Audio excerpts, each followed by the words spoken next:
네, 안녕하세요. 서유경 변호사입니다. 오늘 생각보다 더 많으신 분들이 오셔서 저도 이제 조금 긴장을 하면서 시작을 할 것 같습니다. 오늘 이제 주제가 굉장히 새로운 디자인을 어떻게 보호할 거냐, 이 문제를 이제 다루게 됩니다. 그런데 사실은 우리가 그 디자인을 보호한다라고 했을 때 여러분들께 이제 한번 말씀드리고 싶은 것은 디자인과 기술은 굉장히 빨리 발전하고 있지만은 우리 법률은 사실상 좀 많이 늦게 이제 논의가 된다라고 생각을 하고 있어요. 그래서 저는 이제 오늘 이제 강의 시작하기 전에 이제 먼저 말씀드리고 싶은 거는 저는 이제 기술, 디자인, 시장, 그 다음에 법률이 등장하는 부분이 있다라는 거예요. 그래서 오늘은 제가 이제 말씀드릴 때 새로운 디자인을 얘기하면서 왜 기존의 디자인 보호 법률에 관한 그 얘기를 하느냐, 이렇게 의문을 가지실 분들도 있을 수도 있겠다라는 생각을 하고 있습니다. 하지만 이제 이 기존의 법률의 체계로 보호할 수 있냐 없냐 이 문제를 가지고 극단까지 한번 논의한 다음에 이거 한계가 있구나 라고 했을 때 비로소 이제 개정론이라고 하는 게 등장을 하게 되는 겁니다. 그리고 개정론이라고 한다는 것은 뭐냐, 법안을 내가지고 국회 가서 통과가 되어야지 그때부터 이제 법이 바뀌는 겁니다. 그래서 지금 여러분께 말씀드리고 싶은 것은 아직까지 유의미하게 법이 크게 바뀐 상황은 아니니까 저는 이제 전통적인 법률의 체계에서 이제 어느 것은 보호가 될 수가 있고 어느 것은 보호가 되기 어렵기 때문에 어떠한 방향으로 이제 그런 개정에 관한 논의가 나오고 있다, 이런 정도까지만 말씀드릴 거예요. 그래서 오늘은 보호됩니다 이렇게 속 시원하게 말씀은 드리기에는 한계가 있다, 이 점을 먼저 말씀을 드리겠습니다. 지난 시간에는 디자인 계약에 대해서 다뤘고 오늘은 디자인 보호에 대해서 다룹니다. 계약이라고 하는 것은 나와 상대방 사이에서 발생하는 거래관계, 돈의 오고 감, 그 다음에 디자인을 제공하고 나는 노동을 제공하고 그 다음 함께 동업을 하고 이런 관계에서 발생하는 오고 가는 그 거래에 관한 것. 그러니까 여기에서는 굉장히 주체와 상대방, 나와 상대방의 그 관계가 굉장히 중요한 게 계약이라는 의미죠. 그 다음에 이 나와 상대방의 관계가 정해져 있으면은 비로소 내가 어떤 디자인을 주겠다, 그 거래 객체인 디자인, 그러니까 그 대상으로서의 문제를 다루는 겁니다. 그 대상을 보호할 수 있냐 없냐, 이 문제를 다루는 거예요. 그래서 이번 시간은 디자인 보호를 다룹니다 이렇게 말씀을 드리고요. 제가 그 세션에는 1, 2, 3 이렇게 세 가지로 나누어서 말씀을 드렸습니다. 그런데 이 세 가지를 다룰 때 제가 세션 1이랑 세션 2는 조금 섞어서 이야기할 거예요. 체계적으로 하나, 둘 이렇게 세 개 이렇게 일목요연하게 정리가 되는 게 아니라 지금은 대변환기입니다. 법률 체계에 있어서도 지금 패러다임이 변하고 있다라고 지금 이해하셔도 돼요. 그래서 과거는 어땠는데 현재는 이렇습니다. 이거를 하나하나 지금 비교하기가 조금 복잡한 부분이 있다. 그래서 저는 전반적으로 좀 섞어서 이야기하겠다라는 거고요. 또 이거 섞어서 얘기하겠다고 하는 그 배경 중에 하나는 내용이 너무 많습니다. 왜냐하면 여러분들은 지금 디자인을 보호하겠다라고 하면은 머릿속에 떠오르는 법률이 몇 가지가 안 되실 거예요. 그런데 많습니다. 너무너무 많아요. 그래서 그 법률적인 것들을 하나하나 다 하기에는 이게 이 논문 두께만큼의 상술이 되기 때문에 제가 이 부분은 좀 이슈 중심으로 해서 섞어서 말씀드리겠다, 요 당부의 인사를 드리고요. 그리고 이 강의 자료를 보면 저는 오늘은 2시간의 분량에 맞춰가지고 처음에 강의 자료를 드렸었는데 이거 학교에서 가르치는 거지만 잠깐 요거는 언급하고 지나가도 되겠다 싶은 부분이 있습니다. 그 부분은 여기 강의 자료에는 반영되지 않았고 보라색 동그라미를 하나씩 붙여놨어요. 그래서 그 부분은 여러분들이 사진을 찍어 가셔도 되고, 다만 오늘 강의에 있어서는 이런 게 있습니다, 이런 정도만 얘기하는 거기 때문에 그거는 패스하셔도 됩니다. 그래서 이야기 중심으로 들어주십시오 라는 겁니다. 저는 이제 디자인 보호법, 저작권법 뭐 이런 걸 여러 가지를 다 떠나서 디자인을 보호할 수 있는 모든 법률들을 저는 디자인법이라고 부르기로 저는 스스로 이제 명칭화를 했습니다. 이 디자인법이라고 하는 것은요, 너무너무 울창한 산림숲과도 같아요. 그리고 저작권법이라고 하는 것은 이 숲을 이루는 하나의 나무. 그런데 많은 디자이너들과 상담을 하다 보면은 때로는 경력이 많으신 대표님들하고도 얘기할 때 굉장히 부분적으로 저작권법 얘기를 하시고, 그 다음 상표법 얘기 조금 하시고, 어떨 때는 뭐 디자인 보호법 이런 거 얘기 조금 하시고, 특허법 이런 얘기 좀 하시고 그러는데 나무를 하나하나씩만 보고 계시더라고요. 그런데 이제 왜 그럴까라고 생각을 했었더니 이 전체를 조망하는 그런 시각을 사실 법조인들도 크게 도전을 많이 못했었던 것 같아요. 법조인들이 이런 숲이 전체적인 지형도가 있습니다라고 먼저 알려주고 그 다음에 실무에 계시는 분들과 사건화를 하면서 전체적인 지형도를 그려가야 되는 부분들이 있었는데 대부분은 가장 익숙한 게 저작권법. 이 정도라는 거죠. 그래서 저는 오늘은 구체적인 내용을 다 알려드리긴 어렵지만은 디자인 법이라고 하는 것은 전체적인 숲, 체계를, 지형도를 입수를 하시는 게 중요하다라는 말씀을 먼저 드립니다. 제가 이제 조금 눈이 마주치시는 분한테 좀 실례지만 간단하게 디자인이 뭡니까? 라는 질문을 한번 할 건데요.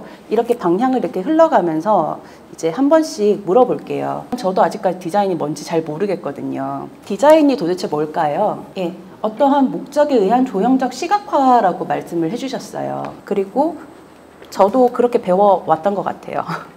저도 학부 시절에 그렇게 배워왔던 것 같고요. 두 번째로 한번 여쭤보고 싶은 분은 투명한 안경을 쓰신 분께서 한번 말씀해 주시겠어요? 두 번째 분은 대중들과 소통하는 하나의 언어적인 수단으로서 디자인을 보셨던 것 같아요. 그렇죠? 그 다음에 마지막으로 세 번째 분은 마스크 쓰신 두 번째 계신 분, 상작 활동 중에 하나다. 말씀하신 세 분의 정의가 조금씩 다 달라요. 이게 정의가 다 다른 게 맞아요. 저도 솔직히 디자인을 어떻게 정의를 내려야 되는지 모르는 부분이 있다. 그래서 디자인 법을 할 때 제일 어려운 게 디자인이 도대체 뭐냐는 거예요. 저는 사실 그 이야기를 꺼내고 싶어서 여러분들한테 질문을 드렸고요. 책을 읽다 보니까 디자인의 역사라고 하는 책에서 김영천 선생님께서 디자인의 정의는 다양하고 그 사전적인 의미조차 중의적이다. 디자인은 명사로서 디자인된 제품이나 양식을 가리키지만 동사로는 디자인을 만드는 활동과 그 과정을 가리킨다. 이렇게 문장을 쓰셨어요. 이때 저는 뭐라고 생각했냐면은 김영천 선생님은 산업 디자인을 중심으로 해서 제품 디자인을 중심으로 해서 디자인이라고 생각하시는구나. 사실은 제품을 만든다라고 했을 때 그래픽 디자이너나 혹은 뭐 브랜딩 디자이너나 비주얼 커뮤니케이션 이런 분들은 이거는 나하고 약간 결이 다른 공업 디자인, 산업 디자인 그쪽이 얘기인가 보다 이렇게 생각을 하실 거예요. 그래서 이 부분은 제가 왜 중요하다고 말씀드리면 디자인 권리 보호 특강이라고 했을 때 여러분들한테 이게 와닿는 부분도 있을 거고 안 와닿는 부분도 있을 건데 왜냐하면은 디자인이라고 해서 다 똑같은 디자인이 아니란 뜻이에요. 이 말의 뜻은 뭐냐면은 각각의 디자인마다 적용되는 법률이 다 달라요. 법률의 체계가 다 다르다는 얘기예요. 그러다 보니까 우리가 뭐 디자인 방법론이나 디자인 결과물이 다양한 것처럼 그 디자인에 적용되는 법률도 다양합니다 라는 거죠. 그래서 시각 디자이너에게 제품 디자이너에게 중요한 법률을 가르쳐 줄 수는 없고 제품 디자이너에게 저작권법 중심의 그래픽 디자이너들, 저작권법은 창작 중심이거든요. 창작 중심의 그 저작권법을 얘기를 해봤자 제품 디자이너들에게는 크게 소용이 없다는 그런 얘기예요. 디자인은 그 자체로서 동사이자 명사다. 굉장히 확장적인 개념이다. 이것 때문에 사실 디자인법을 우리나라에서 끈기 있게 연구하시는 분들이 지식재산권법 전공 전체 중에는 그 수가 많지가 않아요. 너무 방대하기 때문에. 그래서 두 번째 질문은 좀 수월하게 넘어갈 것 같습니다. 이것도 사실 질문을 드리려고 했는데 이거는 잠깐 질문을 생략을 하고 첫 번째로 저작권법을 제일 많이 떠올리실 겁니다. 그리고 제품 하시는 분들은 패키지 혹은 뭐 기계 혹은 UI 이런 걸 하시는 분들은 디자인 보호법을 떠올리실 거고요. 브랜딩 하시는 분들은 부정경쟁방지법이나 상표법을 떠올리실 거예요. 그런데 기업에서 R&D 일을 하시는 분들은 특허 쪽을 많이 떠올리시게 될 겁니다. 그리고 인테리어 하시는 분들은 저작권법, 그 다음에 상표법, 부정경쟁방지법 이런 것들을 이제 다 떠올리실 거고요. 게임회사 다니는 분들은 저작권법도 떠올리겠지만 콘텐츠 산업진흥법 이런 것도 떠올리실 거예요. 말씀드리는 것은 산업계에서 의미하는 디자인과 법조계에서 의미하는 디자인은 조금씩 의미가 다릅니다. 법조계에서는 굉장히 명확하게 정의가 되어서 보호 대상으로 딱 지정할 수 있는 걸 디자인이라고 하고요. 산업계에서는 이것도 디자인, 저것도 디자인, 산업 디자인, 뭐 요새는 뭐 헬스케어 디자인, 뭐 노령 에이지 디자인 이런 것들 각종 디자인 분야들이 다 있더라고요. 뭐 경험 디자인 이런 얘기를 하면서 산업계에서는 굉장히 확장적으로 인식하고 있다. 이거는 그냥 국가 디자인 산업 분류 체계에 따르면 총 8가지의 분류를 하고 있는데 디자인 개념 자체는 굉장히 확장적입니다. 그 자체로서 명사이자 동사입니다. 이런 말씀을 던지고 이제 지식재산권법과 부정경쟁방지법이라고 하는 체계로 나뉘어져 있는데 이 카테고리 안에 들어온 것들만 보호를 받을 수 있습니다 라고 하는 뜻으로 말씀드린 겁니다. 이 법률들은 서로 겹칩니다. 서로 겹쳐서 우리가 법률적으로 뭐라고 하냐면 디자인은 한 층 한 층 한 층 이렇게 지층이 쌓이듯이 중첩적으로 보호가 된다. 여러 가지 법률이 동시에 적용이 될 수가 있는 것이라서 중첩적인 보호가 가능한 것이다 라고 얘기하는 겁니다. 그래서 그 법률들 간에 뭘 먼저 적용을 할 거냐, 그 문제도 다루게 되는 건데요. 어쨌든 법률은 굉장히 다양합니다. 이렇게 해서 전반적으로는 이거에만 한정이 되는 건 아니지만은 저작권법, 산업재산권법, 부정경쟁방지법, 콘텐츠산업진흥법 등 이런 것들이 적용이 됩니다라는 거예요. 각각의 유형의 디자인에 따라서 우리가 중요한 법률의 체계는 다릅니다. 그럼 그 법률의 체계가 다르다는 뜻은 뭐냐면요. 나는 저작권법으로 보호를 받는 줄 알고 아무런 권리화를 안 했는데 라고 하시는 분들은 보호를 못 받는다는 얘기예요. 특히 산업 디자이너 분들이 자기의 디자인이 저작권법으로 응당 보호를 받을 수 있다고 생각하시는 것 같아요. 하지만 분석을 해보면 무권리자인 상태가 많습니다. 그래서 어떤 법률로 대응을 하려고 하니까 그 권리화를 하는 시기도 놓쳐버렸고 부정경쟁방지법으로 보호를 받을 수 있는 그 정도도 놓쳐버리는 경우가 있고, 그러면 뭐가 되느냐, 내가 그 디자인 그 제품이나 이런 걸 만든 적은 있지만 사실상 무권리자 상태가 되어버리는 상황이 있다. 그래서 그 부분을 유의하자라는 말씀을 드리면서 이 체계가 다르다라고 하는 거를 다시 한번 강조하고 넘어갈게요. 이 말은 꼭 알고 가셔야 됩니다. 오늘 강의에서는 이 말만 알고 가셔도 돼요. 조금씩 예시를 들어볼게요. 참고로 이제 여러분께 제가 지금 보여드리는 이미지들은 그 챗 GPT의 달리로 그 만든 그림들이에요. 달리로 만든 그림을 강의 자료에 써도 되나요? 라고 하시지만은 써도 됩니다. 프롬프트하고 여기 크레딧을 붙여놨어요. 그래서 요거는 이제 그 라이선스 정책을 준수하는 약관을 확인하고 이제 하는 거거든요.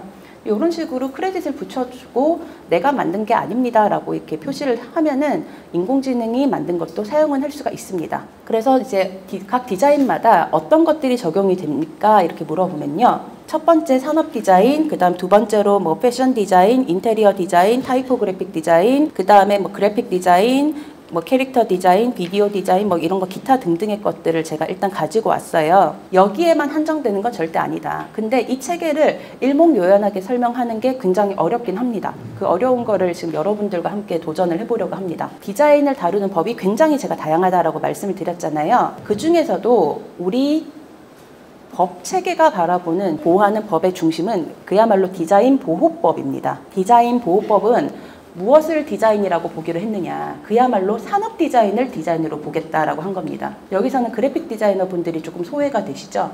그게 역사가 조금 달라요. 그래픽 디자인의 역사, 산업 디자인의 역사, 이게 좀 다르고 디자인 보호법의 영역으로 포섭이 된 것은 산업 디자인이다. 근데 그 산업 디자인은 뭐부터 출발했느냐라고 하면요, 이게 우리 산업혁명 시기에 방직 기계들, 카페트라든지 직물이라든지 이런 것들을 짜내는 그런 제품들 있잖아요. 그런 제품들을 보호하기 위해서, 그리고 유럽하고 중국하고 이렇게 교역을 하면서 중국제 도기들, 그 다음에 유럽 공방에서 만드는 어떤 그 도기 제품들, 이런 것들을 보호하기 위해서 만들어진 거예요. 그러다 보니까 그 법이 어떻게 처음에 만들어졌습니까? 요 문제를 다루면은 이 법이 왜 산업 디자인만을 보호 대상으로 보느냐, 요 맥락을 좀 이해할 수가 있습니다. 이 산업 디자인이라고 하는 것은 이제 그 형태 보호의 중심이 되는 법률 중에서도 등록 디자인으로서는 디자인 보호법이 있다. 등록이라고 하는 게 도대체 뭔가요? 하시는 분들도 있을 거예요. 등록이라는 말을 못 들어보신 분들도 많을 겁니다. 그러면 등록이란 뭐냐? 특허청에 가서 권리화를 하셔야 되는 거예요. 특허청에 가서 출원 등록 절차를 해서 내 디자인이 공업상 이용할 수 있는 것이고, 그 다음에 대량 생산이 가능한 것이며 새로운 것이고 이전에 누구에 의해서 공개가 된 바가 없고 남들이 창작을 하기에 용이하지 않은 겁니다 라고 하는 출원서를 써가지고 권리화, 심사를 받아서 권리화가 된 것까지가 등록 디자인이라고 합니다. 그런데 등록 디자인 해가지고 여러분들이 키프리스 웹사이트에 들어가서 등록 디자인들을 검색을 해보시면은 생각보다 디자인 출원이나 등록이 된 것들이 많지가 않아요. 그 말은 무슨 뜻이냐? 제품하시는 디자이너 분들이 그 디자인 회사들이겠죠. 디자이너 개인이 많이 하진 않으니까. 디자인 회사들에서 권리화를 많이 하지 않는다라고 하는 게 있고요. 두 번째는 우리나라에서 디자인 그 제품을 만드시는 분들이 자체적인 어떤 회사를 만들어서 자체적으로 디자인해서 이제 제조, 판매까지 이렇게 가는 회사들이 조금 적고 거의 용역 중심으로, 그러니까 이제 어디에서 외주를 받아가지고 납품을 하다 보니까 자체적으로 권리화를 잘 못하고 그 회사한테 권리를 다 넘겨주다 보니까 그 회사에서 사실 권리화를 안 하면은 권리화가 안 되는 거잖아요. 그런 문제로 인해서 사실상 디자인 등록된 게 좀 생각보다 많이 없네, 이런 생각도 좀 하시게 될 겁니다. 그럼 이렇게 등록이 안 됐다라고 하면은 뭘로 보호를 할 수가 있느냐? 여기 두 번째로 제가 하이라이트를 한 상품 형태 모방 금지라고 해서 부정경쟁방지법 제2조 제1호 자목에서 정의하는 그 상품 형태 모방 금지라고 하는 요걸로 상품의 시제품이 만들어진 날로부터 3년 동안만 보호를 받을 수 있습니다. 상품의 형태가 만들어진 날로부터 3년 정도만. 그래서 요게 두 가지가 가장 중심이 되는 법 체계이고요. 그래서 사무실에 오시면은 먼저 물어봐요. 제품 디자이너들이 오시면은 권리화 하셨습니까? 아니요. 그럼 이거 언제 시제품이 만들어졌나요? 객관적으로 언제 이거 만들어진 거예요? 이게 모델링이라든지 목업이라든지 아니면 카탈로그라든지 팸플릿이 이런 게 그 날짜가 언제입니까? 라고 했을 때 3년이 지났다 안 지났다에 따라 가지고 보호를 받을 수 있다 없다가 달라집니다. 근데 이게 조금 불리한 부분도 있어요. 왜냐하면은 형태 자체는 만들어 놓고 한 1년, 2년 후에 출시하는 경우도 있잖아요. 그러면 거기서 시간을 한 1년, 2년 정도 떠버리고 나중에 시장에 나가서 출시를 했는데 바로 누가 그걸 모방했다. 데드카피로 해서 이제 모방했다. 그러면은 이거 어떡하냐라는 거죠. 거기서 이제 시간이 3년이 다 넘어가 버리면 또 어떻게 하냐라는 거죠. 그래서 그런 경우에는 제가 맨 밑에는 이게 권리화도 안 돼 있고 3년도 지나가 버렸고 그런데도 나와버렸다라고 하면은 이게 성과등에 대한 부정경쟁방지법 제2조 제1호 파목으로 인해 가지고 성과등 모용 금지로서 대응을 할 수가 있긴 합니다만은 이때는 뭐가 입증이 되어야 되느냐? 상당한 노력과 투자로 인해 가지고 내가 이게 정말 우리의 성과입니다라고 하는 걸 증명할 수가 있어야 되는데 그 증명하는 게 굉장히 어렵습니다. 그래서 파목은 사실 인용이 많이 안 돼요. 파목이 인정된 사례가 여러분들이 아시는 그 유명한 사례 중에 하나가 뭐냐면은 에르메스 정도, 에르메스 혹은 뭐 BTS 이런 정도가 인용이 된 사례가 있고요. 일반 디자이너들의 형태라고 하는 것들이 보호가 될 수 있을까라고 하면은 사실 입증 책임에 있어서 조금 어려운 부분이 있습니다. 그 다음에 제가 형태 보호에 보수적인 법률이 있다 이렇게 해가지고 저작권법, 특허법제, 상표법, 부정경쟁방지법 제2조 제1호 감옥, 남옥 이런 식으로 쭉 적어놨는데 이거는 원래 형태를 보호하는 법률은 아니지만은 이런 법들도 우회적으로 적용이 될 수는 있습니다라는 거예요. 그런데 여기에서 저작권법을 이제 그 제품 디자이너들이 많이 저작권법이 응당 보호가 될 거라고 생각을 하시지만은 반드시 그렇진 않습니다. 저작권법은요, 어떤 물건에 적용이 된 창작적인 표현을 그 물건으로부터 떼어내가지고 이게 다른 독자적인 미술 저작물이 될 수가 있냐 없냐 이걸 가지고 판단을 하는 거기 때문에 가구 디자이너, 인테리어 디자이너 이런 분들은 사실상 좀 어려운 부분이 있고 이걸 완전히 새로워져 가지고 아트 퍼니처 수준이 되어야지만 아 이건 저작물로 볼 수 있지 않을까라고 하는 그 부분들이 있습니다. 이거 어려운 얘기고요. 이거를 정확하게 다 정리를 하는 것도 사실 따끈따끈한 얘기예요. 여러분들한테 얘기하는 게.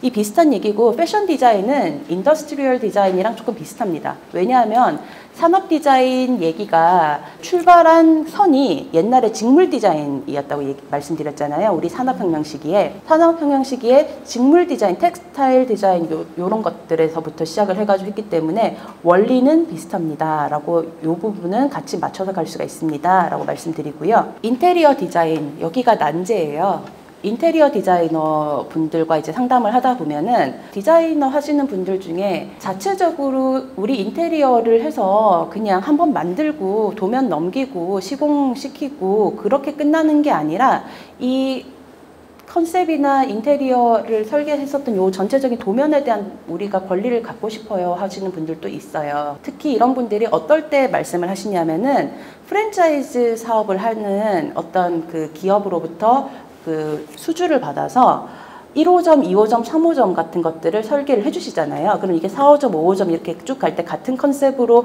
조금씩 그 공간에 따라서 그 도면이나 아니면 뭐 물건의 배치도 같은 것들이 좀 달라지니까, 그래서 그런 분들이 우리도 라이선스료를 좀 받는 방식으로 할 수는 없나요? 이렇게 물어보시는 분들도 있습니다. 그런데 이론적으로는 가능합니다.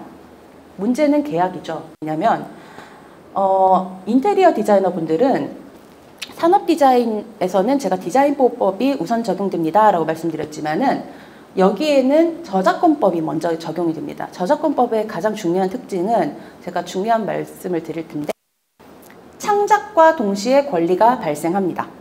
창작과 동시에 권리가 발생하기 때문에 이분들은 특허청에 가가지고 권리화까지 안 하셔도 공간 디자이너들이 이거를 그 도면을 작성을 했을 때, 인테리어에 있어서 그 왜 스케치업이라든지 뭐 이런 거 해가지고 만들으셨을 때 저작권이 바로 발생하는 겁니다. 그러면 저작권이 발생했다. 그러면 나한테 권리가 있든지 아니면은 용역 대금을 받고 그 발주처한테 권리를 넘겨주든지, 여기에서 이제 권리가 있다 없다가 갈리는 거예요. 그런데 어쨌든 저는 여기에서는 저작권법이 중요합니다 이 말씀을 드렸고, 저작권법은 거의 이제 건축 저작물, 인테리어 저작물로서 보호를 받을 수가 있을 겁니다. 그리고 때로는 굉장히 뭐 그 공간 자체를 굉장히 아티스틱하게 꾸미는 경우에는 응용미술 저작물 이런 식으로도 보호를 받을 수 있을 거예요. 대표적으로 뭐 어떤 뭐 전시장이라든지 뭐 무대 디자인이라든지 이렇게 됐을 때, 그리고 좀 이따가 제가 상표법으로 보호가 가능한 사안도 좀 이따가 그 사진으로 한번 보여드릴 건데요. 상표법으로도 보호가 가능합니다. 그게 왜 가능하냐? 이게 상표법으로 한다는 건 뭐냐면요, 우리 영업장이다, 우리 영업장에 적용이 되는 인테리어다 라고 하는 거를 대외적으로 오픈을 해가지고 사람들을 불러들이는 대표적인 그 공간이 어디 있어요? 정말 뭐 유명한 카페, 정말 유명한 뭐 전시장, 아니면은 여러분들 지나다니시다 보면 애플이나 이런 곳들을 보면은 그 매장이라고 하면 딱 떠오르는 그 이미지가 있잖아요. 투명한 유리창에다가 이렇게 평평한 요런 이제 데스크들이 이렇게 체계적으로 나열이 돼 있고 유리창들이 이렇게 즐비해 있는 그런 이미지들, 그런 이미지들을 상표로서도 보호를 할 수 있는 방법이 있다라는 거예요. 그래서 조금 이따가 제가 예시를 보여드릴 거예요. 그리고 이제 건축 디자인은, 우리가 이 공간 디자인은 트레이드 드레스라고 들어보셨는지는 모르겠는데, 여기서 저작권법, 상표법, 그리고 때로는 그 기술적인 측면 특허법이 일부 적용될 수도 있어요. 특허법이 일부 적용될 수도 있지만, 어쨌든 이런 지식재산권법에 의해서 보호가 되지 않는다고 하더라도 누가 보더라도 우리나라에서 저 매장의 모습은 저 회사 거다라고 생각되는 부분들이 있을 거 아니에요. 여러분들이 지금 생각하는 땡땡 브랜드에 생각하면은 들어가서 매장에서 어떻게 무슨 빨간색, 노란색이 어떻게 배치가 돼 있고, 그 다음에 뭐 파란색이 뭐 로고가 나오는 부분이 있고, 그 매장의 인테리어이 이제 딱 생각나시는 부분이 있을 텐데, 그렇게 보는 것을 우리가 트레이드 드레스라고 하는 겁니다. 딱 봤을 때 저 회사 거구나, 저 업체 거구나. 그럴 때는 부정경쟁방지법 제2조 제1호 가목, 나목, 다목 이런 식으로 적용이 될 수가 있다. 그 다음에 성과 모형 금지로서 파목도 적용이 될 수가 있다, 이런 거예요. 근데 지금 이런 얘기들이 그 법률적인 얘기이기도 하고, 사실 제가 이거 정리하는 게 되게 힘들었었어요. 이게 정리가 구체적으로 된 게 사실 우리나라에서 많이 없어서 그거를 정리한 게 사실 제가 이렇게 논문을 쓴 거거든요. 근데 이런 것들이 있습니다라는 거고요. 그 다음에 건축물 디자인 보호라고 했을 때, 우리가 디자인 보호법이라고 해가지고 디자인을 보호하는 가장 중심이 되는 법률에 의해서는 보호가 안 됩니까? 라고 했을 때, 우리나라만 아직 안 되고 있어요. 우리나라만. 미국은 돼요. 그 다음에 일본도 돼요. 건축물 디자인에 대해서 보호가 가능하고, 그 다음에 유럽이 가장 확장적으로 보호를 하고 있어요. 유럽에서는, 요거는 그냥 지나가는 얘기로 들으세요. 유럽에서는 디자인을 보호하는 기본적인 법률의 체계가 공동체 디자인, 커뮤니티 디자인 제도라고 하는 게 있었습니다. 유럽 전체를 커뮤니티라고 보고요. 근데 그게 지금 현재 대대적인 개정을 하고 있는 상황이라서 2024년, 2025년, 2026년에 디자인 패키지라고 하는 대대적인 제도의 변화가 이루어지고 있습니다. 그래서 앞으로는 공동체 디자인, 유럽 공동체 디자인이 아니라 EU 디자인 제도라고 하는 걸로 바뀌게 될 거고요. 그렇게 바뀌게 됐을 때 인테리어든지 익스테리어, 그러니까 익스테리어라고 하면은 건물의 외관을 얘기하는 거죠. 그것도 우리가 적극적으로 디자인으로 보호를 하겠다, 이렇게 하는 상황입니다. 하지만 우리나라는 건축물을 디자인 보호법으로 하나의 물품에 적용된 디자인으로 이렇게 보호를 하기가 어렵습니다. 왜냐하면 우리나라는 디자인 보호법의 가장 큰 문제인데, 이렇게 들 수 있는 물건만 디자인이라고, 그 물품에 적용되는 디자인만 보호를 하고 있는 한계가 있기 때문이에요. 그래서 여기에 대해서도 이제 개정을 해야 된다, 이렇게 해가지고 여러 가지로 그 논의들이 진행이 되고 있다라는 거예요. 그 다음에 타이포그래픽 디자인이에요. 타이포그래픽 디자인은 뭐냐? 타이포 하시는 분들이 이상하게 자꾸 저작권을 얘기하시더라고요. 그래서 제가 왜 그럴까라는 생각을 했는데, 타이포그래피 하시는 분들은 그 시각 디자이너들이 많잖아요. 그 그래픽 디자인 전공, 시각 디자인 전공 이런 식으로. 그러면은 그분들이 자신들이 만든 어떤 이제 시각적인 결과와 타이포그래피가 법적으로 조금 다르게 취급이 되고 있다. 요거는 좀 알고 가시는 게 좋아요. 타이포그래피는요, 여러분들 TTF, OTF 이렇게 해가지고 우리가 전자 파일 형태로 되어 있는 거, 그 전자 파일의 소스 코드 프로그램으로 이렇게 형성되어 있는 거 있잖아요. 그거 자체가 저작물로 보호가 되는 거지, 글씨의 모양 자체가 타이포그래피로 저작권법으로 보호가 되는 건 아니다. 이거는 알고 가셔야 돼요. 그래서 그분들이 타이포 하시는 분들이 가장 이제 하기 쉬운 실수가 뭐냐면, 일단은 글자체를 만들고 응당 내가 창작자니까 내가 권리를 보호받을 수 있겠지라고 하면서 디자인 보호법의 글자체 디자인으로 보호를 받지 않으시는 거예요. 권리화 절차를 나아가는 것을 모르신다는 거죠. 그리고 왜 학생 때부터 우리가 한 학기 마치면 이렇게 전시도 하잖아요. 남들이 다 볼 수 있게 다 이렇게 전시해 놓고 하잖아요. 그렇게 하는 순간 디자인 보호법의 등록 요건 중에 신규성이라고 하는 굉장히 중요한 요건이 있는데, 그 누구에게도 공개가 되지 않는 거. 근데 공개가 된 날로부터 신규성이 상실이 되는 위험에 처하게 되세요. 그래서 신규성이 상실된 날로부터 딱 1년까지만 봐준다라고 하는 그 제도가 있어요. 권리화를 하지 않으면. 이게 조금 어려운 얘기일 수도 있는데, 타이포그래피 하시는 분들은 여기 한국디자인진흥원에서 그 디자인 공지증명이라고 하는 제도가 있습니다. 디자인 공지증명. 타이포그래피 하시는 분들은 내가 컴퓨터 프로그램으로 이제 그 파일 뭐 TTF, OTF 이거를 출력해서 그 프로그램 그 자체를 보호를 받는 게 아니라 내가 만든 글자체 자체를 보호를 받고 싶으면 첫째로 특허청에 가셔서 권리화를 하셔야 된다. 남들한테 보여주기 전에 신규성이라고 하는 요건을 딱 지켜가지고 나가셔서 권리화를 하셔야 된다. 두 번째, 내가 아차 싶어가지고 이거를 누구한테 공개를 해버렸다. 아니면은 나는 공개할 생각이 없었는데 누가 내 작품을 찍어가지고 인스타그램 같은 데 올려버렸다. 그러면은 신규성이 상실됐구나라고 하는 거를 아시고, 신규성 상실의 예외, 최초 공개가 된 날로부터 1년, 12개월 그 날짜를 딱 지키셔가지고 신규성이 상실이 되었거든요. 저 이거 빨리 등록을 시켜주세요. 라고 해서 그 절차를 하셔야 된다. 그런데 나는 권리화까진 필요 없어. 나는 굳이 뭐 타이포그래피 여기에 대해서 권리까지 뭐 취득할 필요가 있나? 라고 생각하시는 분들은 그래도 혹시 모르잖아요. 그래서 디자인 공지증명이라고 하는 제도를 이용을 해보셔도 좋습니다. 일단 특허청에 제출하기 전에 내가 이 디자인의 창작자입니다 라고 하는 거를 대외적으로 알려주는 그 증명 제도예요. 그러면 그 절차를 밟게 되면은 일단 두 가지 좋은 점이 있는데, 첫째는 내가 이거를 언제 창작을 하는 창작자입니다 라고 하는 그것을 증명할 수가 있고요. 두 번째로 좋은 건 뭐냐면, 내 디자인을 누가 베껴가지고 권리화를 시도하려고 할 수도 있어요. 아직 권리화가 안 됐다는 이유로. 그래서 그거를 저지시킬 수 있는 거, 내 디자인을 데드카피할 수 있는 거를 저지할 수 있는 역할도 합니다.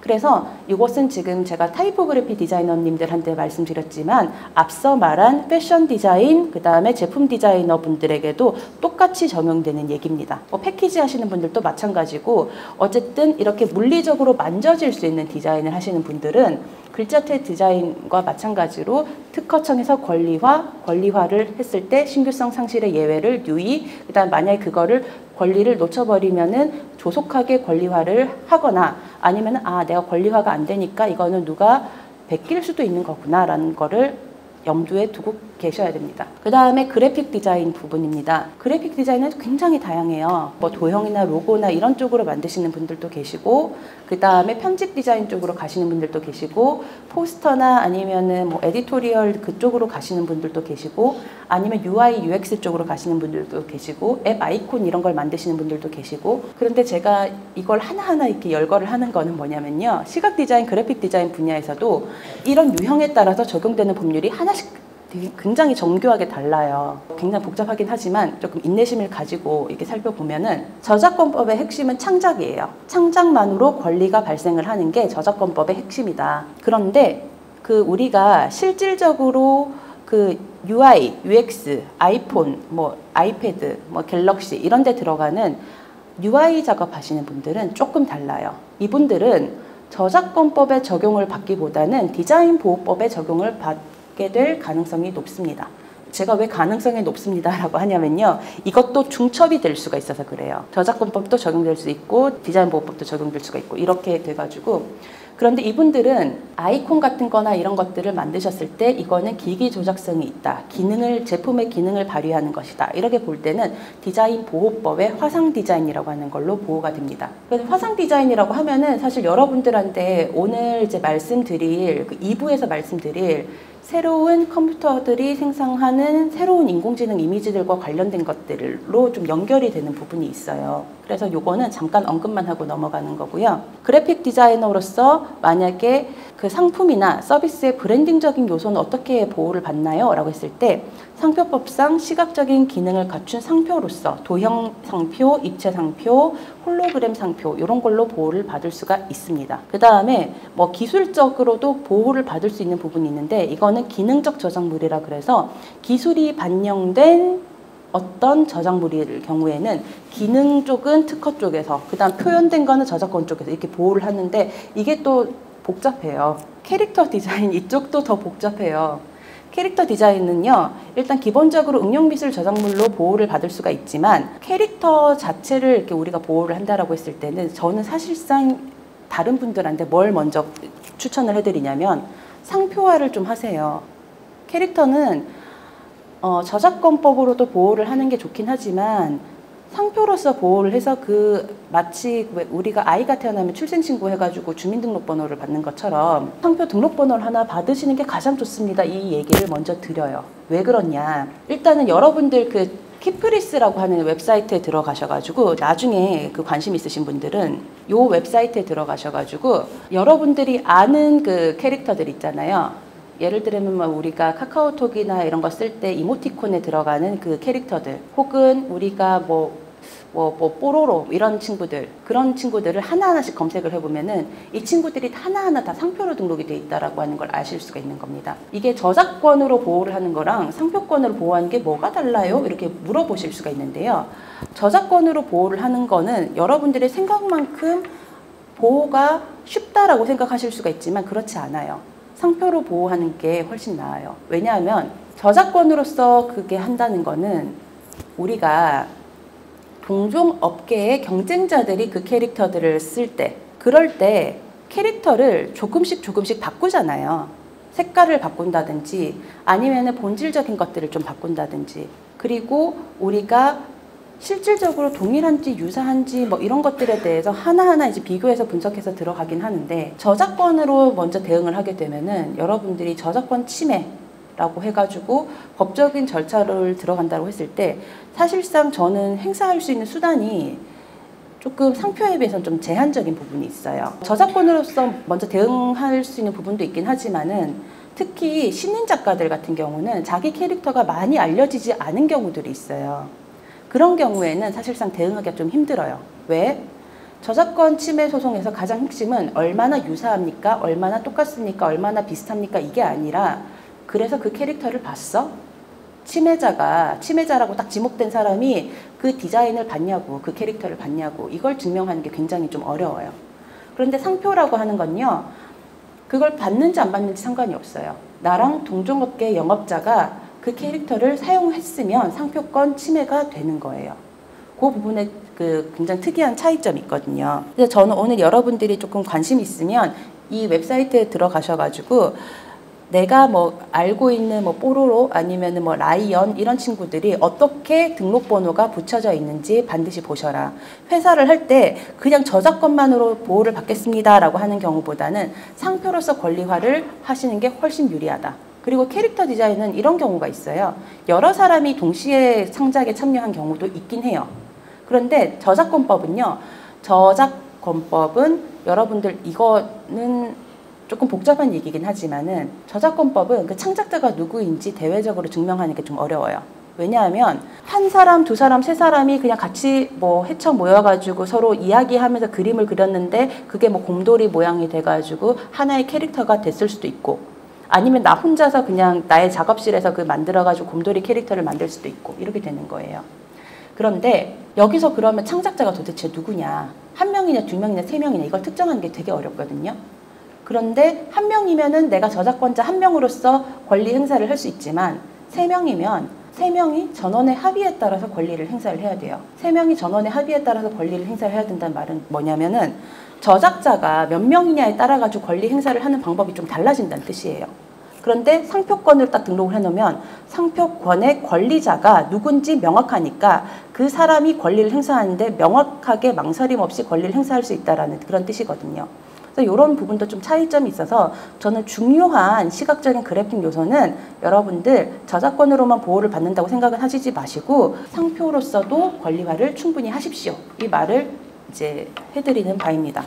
그리고 디자인 보호법도 적용이 됩니다. 이런 것들은 뭐냐면은 디자인 보호법은 어떻게 적용되냐면은 인형이나 뭐 굿즈라든가 이런 걸 만들 때 뭐 방석이라든지 필통이라든지 이런 거에 캐릭터를 넣을 때 물품에 적용될 때는 권리화를 하셔야 됩니다. 이 말씀을 계속 드리는 거예요. 그리고 상표와 디자인 보호법으로 보호를 받는 게 훨씬 강력하고 저작권법으로 보호를 받는 거는 조금 느슨한 부분이 있으니까 권리화를 하셔야 됩니다. 이 말씀 드리는 거고 그 비디오, 영상 디자인 이쪽은 저작권법 쪽으로 많이 적용이 됩니다. 사실 더 하라고 하면은 진짜 더 많은 요소들이 복합적으로 적용된다는 걸 알려드릴 수 있지만 여러분들께서 여기까지 들어주신 것도 굉장히 인내심을 많이 발휘해 주셨다라고 생각을 하고 있어요.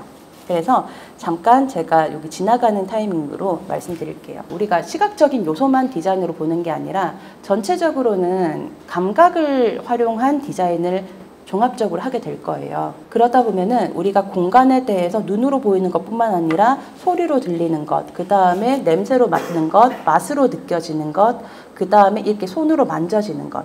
그 제품을 경험을 할 때, 아, 이것은 어떤 감촉이 있구나. 그 다음에 이것은 어떤 맛이 있구나. 이것은 어떠한 냄새가 있구나. 그리고 여러분들 그 미래형 자동차, 인공지능 자동차를 할 때 인공지능 자동차를 버튼을 그냥 꾹 눌러가지고 하는 게 아니라 이렇게 제스처만 한번 이렇게 행사를 하면은 인터랙션이 딱 오는 그런 것들도 있을 거예요. 그런 것들, 동작 같은 것들, 모션 같은 것들 이런 건 도대체 뭘로 보호를 하는 거예요? 라고 하는 건데 그것은 상표법적으로 보호가 되는 겁니다. 상표법적으로 어떻게 보호가 되는지 한번 예시를 보자. 소리를 듣고 한번 맞춰봅시다.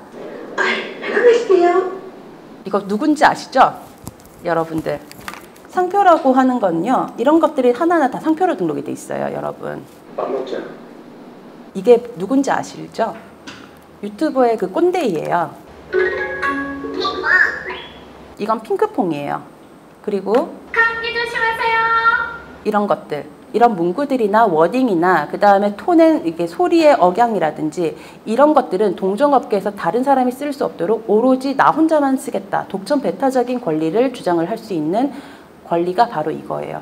이게 상표예요. 그래서 자신들의 유행어, 그러니까 여러분들 그 키프리스라고 하는 웹사이트 들어가셔가지고 유행어가 있는 그 개그맨들 있잖아요. 그런 사람들 이름을 좀 검색을 해보시면은 이렇게 자기 유행어를 상표로 등록이 돼 있다는 얘기예요.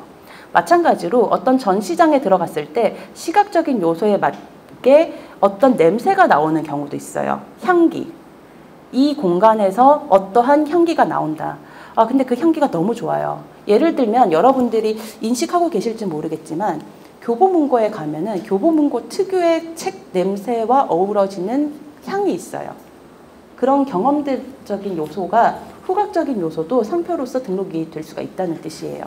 그래서 종합적인 감각에 대해서는 우리가 상표법으로서 보호를 할 수가 있는 게 있습니다. 시각적인 것과 같이 겹쳐져서, 그리고 우리가 인터랙티브한 것들, 이것은 제가 비바 리퍼블리카라고 하는 이제 그곳에서 가지고 온 건데, 모션 디자인을 하시는 분들은 이렇게 움직이는 형상들 있잖아요. 이런 형상들도 동작 상표라고 해가지고 한 컷 한 컷 프레임마다 분할을 해가지고 이렇게 움직이는 것은 카드가 이렇게 동전의 형상과 어우러져서 이렇게 회전하는 이런 형상들은 우리 회사만 쓸 수 있습니다 라고 하는 이런 것들을 권리화를 하고 있다라는 뜻입니다. 이거는 저작권법으로 보호가 되냐? 저작권법으로는 솔직히 이런 것들을 보호할 때 좀 어려워요. 저작권법으로 보호할 때 굉장히 어려운 점 중에 하나가 뭐냐면요. 이 저작물에 대한 독점권이 그 저작권자에게만 주어져 있다라고 보기는 어려운 부분이 있어요. 제가 계속 저작권법만으로 보호를 받기 어렵습니다라고 하는 말의 뜻은 뭐냐면, 저작권법은 설령 남의 저작권을 침해를 한 저작물도 저작권이 부여가 될 수가 있어요. 그런데 상표랑 디자인은요, 오로지 그 권리자만이 권리자가 될 수가 있고 다른 사람들은 권리자가 될 수가 없어요.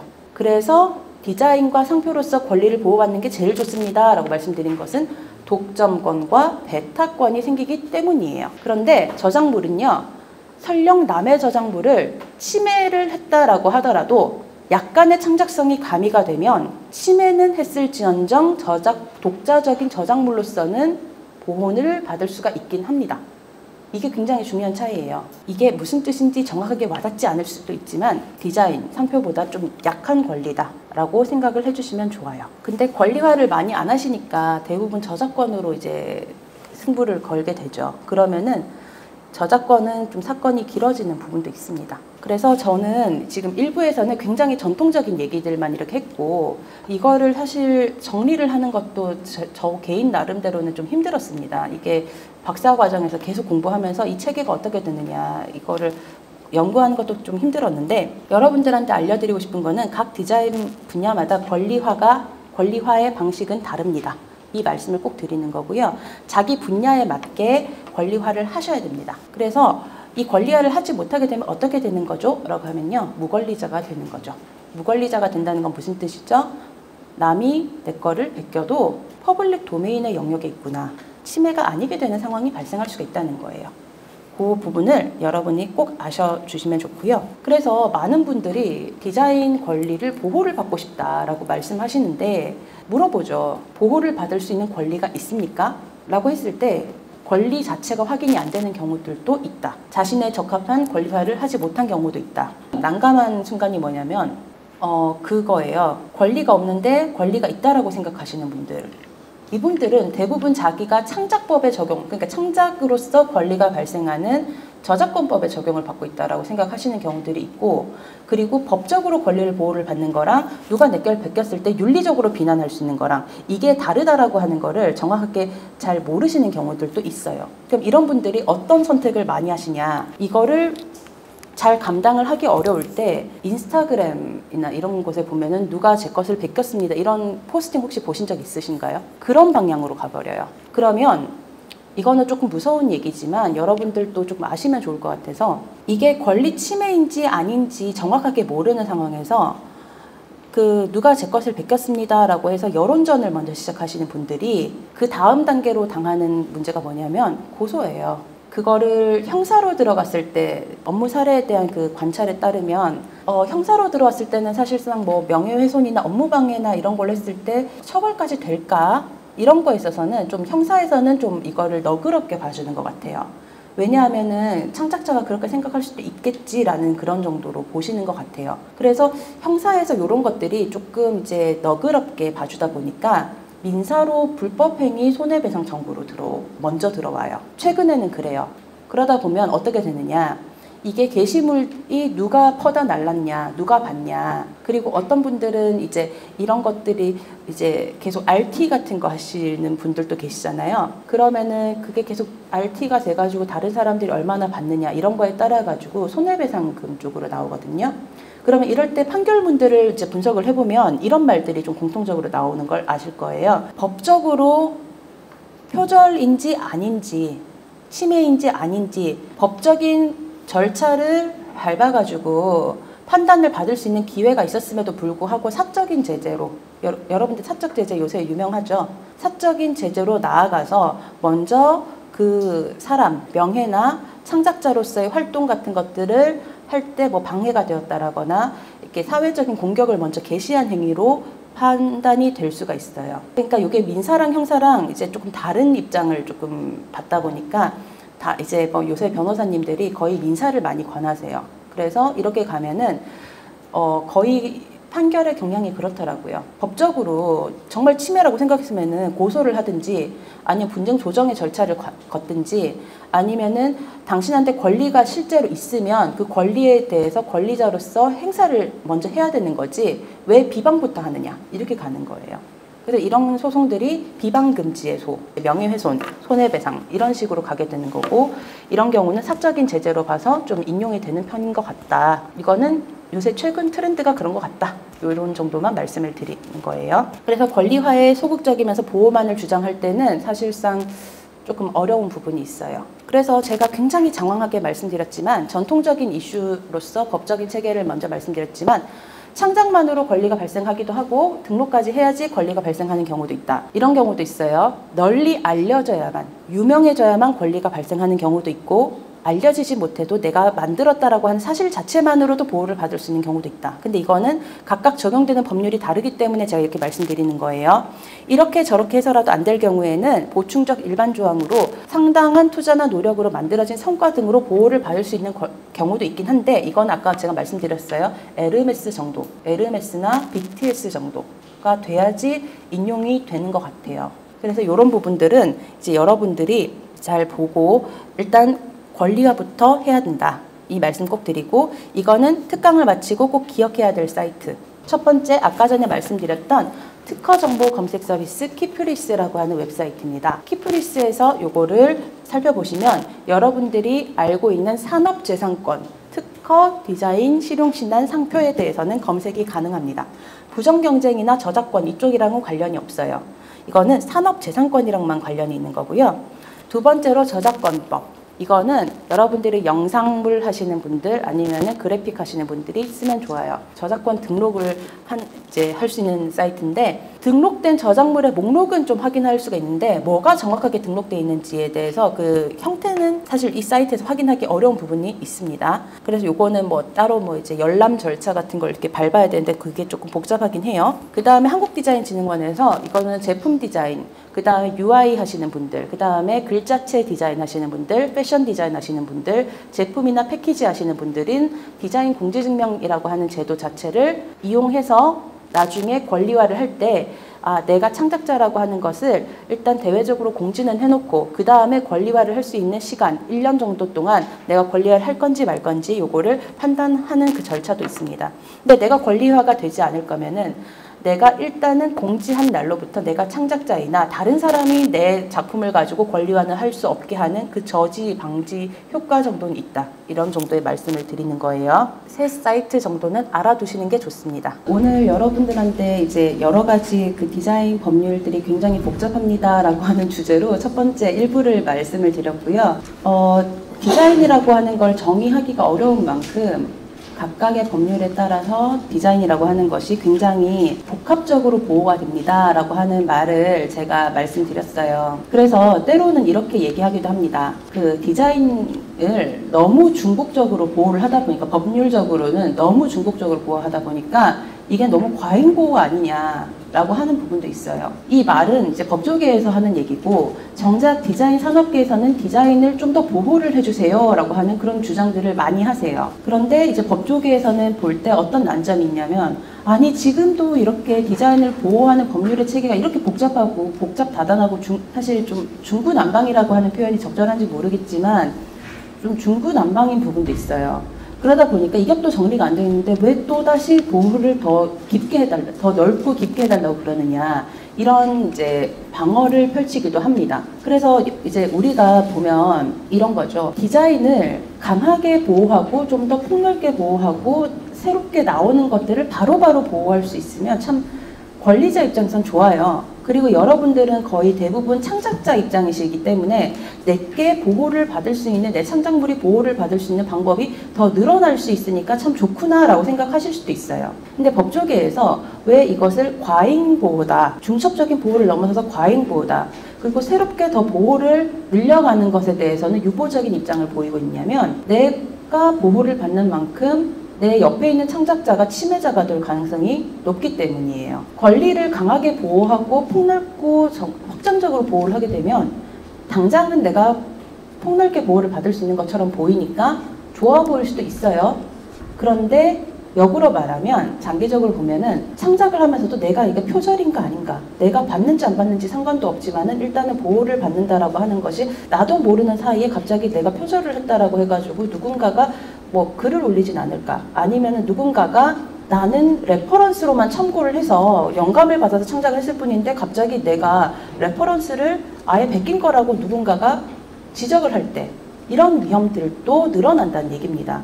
그래서 권리를 보호할 수 있는 영역도 있지만 권리를 보호하는 그 넘어서 방어를 할 수 있는, 이거는 침해가 아니야 라고 생각하는 이 지역도 필요하다는 얘기예요. 그리고 그 중간 사이에 침해인지 아직까지 침해가 아닌지 모호해서 그 회색지대라고 부르는 공간도 있잖아요. 그 부분도 완충적인 부분이 필요한 부분은 있다라는 뜻입니다. 아까 전에 제가 캐릭터 디자인은 상표로 보호를 하는 게 가장 강력하고 좋습니다 라고 말씀을 드렸어요. 왜냐하면 내가 그 캐릭터를 보고 베꼈는지 안 베꼈는지 상관없이 그 캐릭터를 랑 비슷한 거를 만들어 가지고 쓰면, 내가 동종 영업계에서 쓰면은 나는 그 고소장을 받고 침해자가 될 수가 있거든요. 그런 부분들이 사실은 권리를 보호하는 것과 침해자를 양산하지 않는 것, 침해자가 너무 많아지지 않게 방지해 주는 것, 그것도 좀 우리가 논의를 할 필요가 있는 부분이 있다. 그 얘기를 이제 계속 법조계에서는 하고 있는 거죠. 지금부터는 조금씩 이렇게 케이스를 보고 넘어갈 거예요.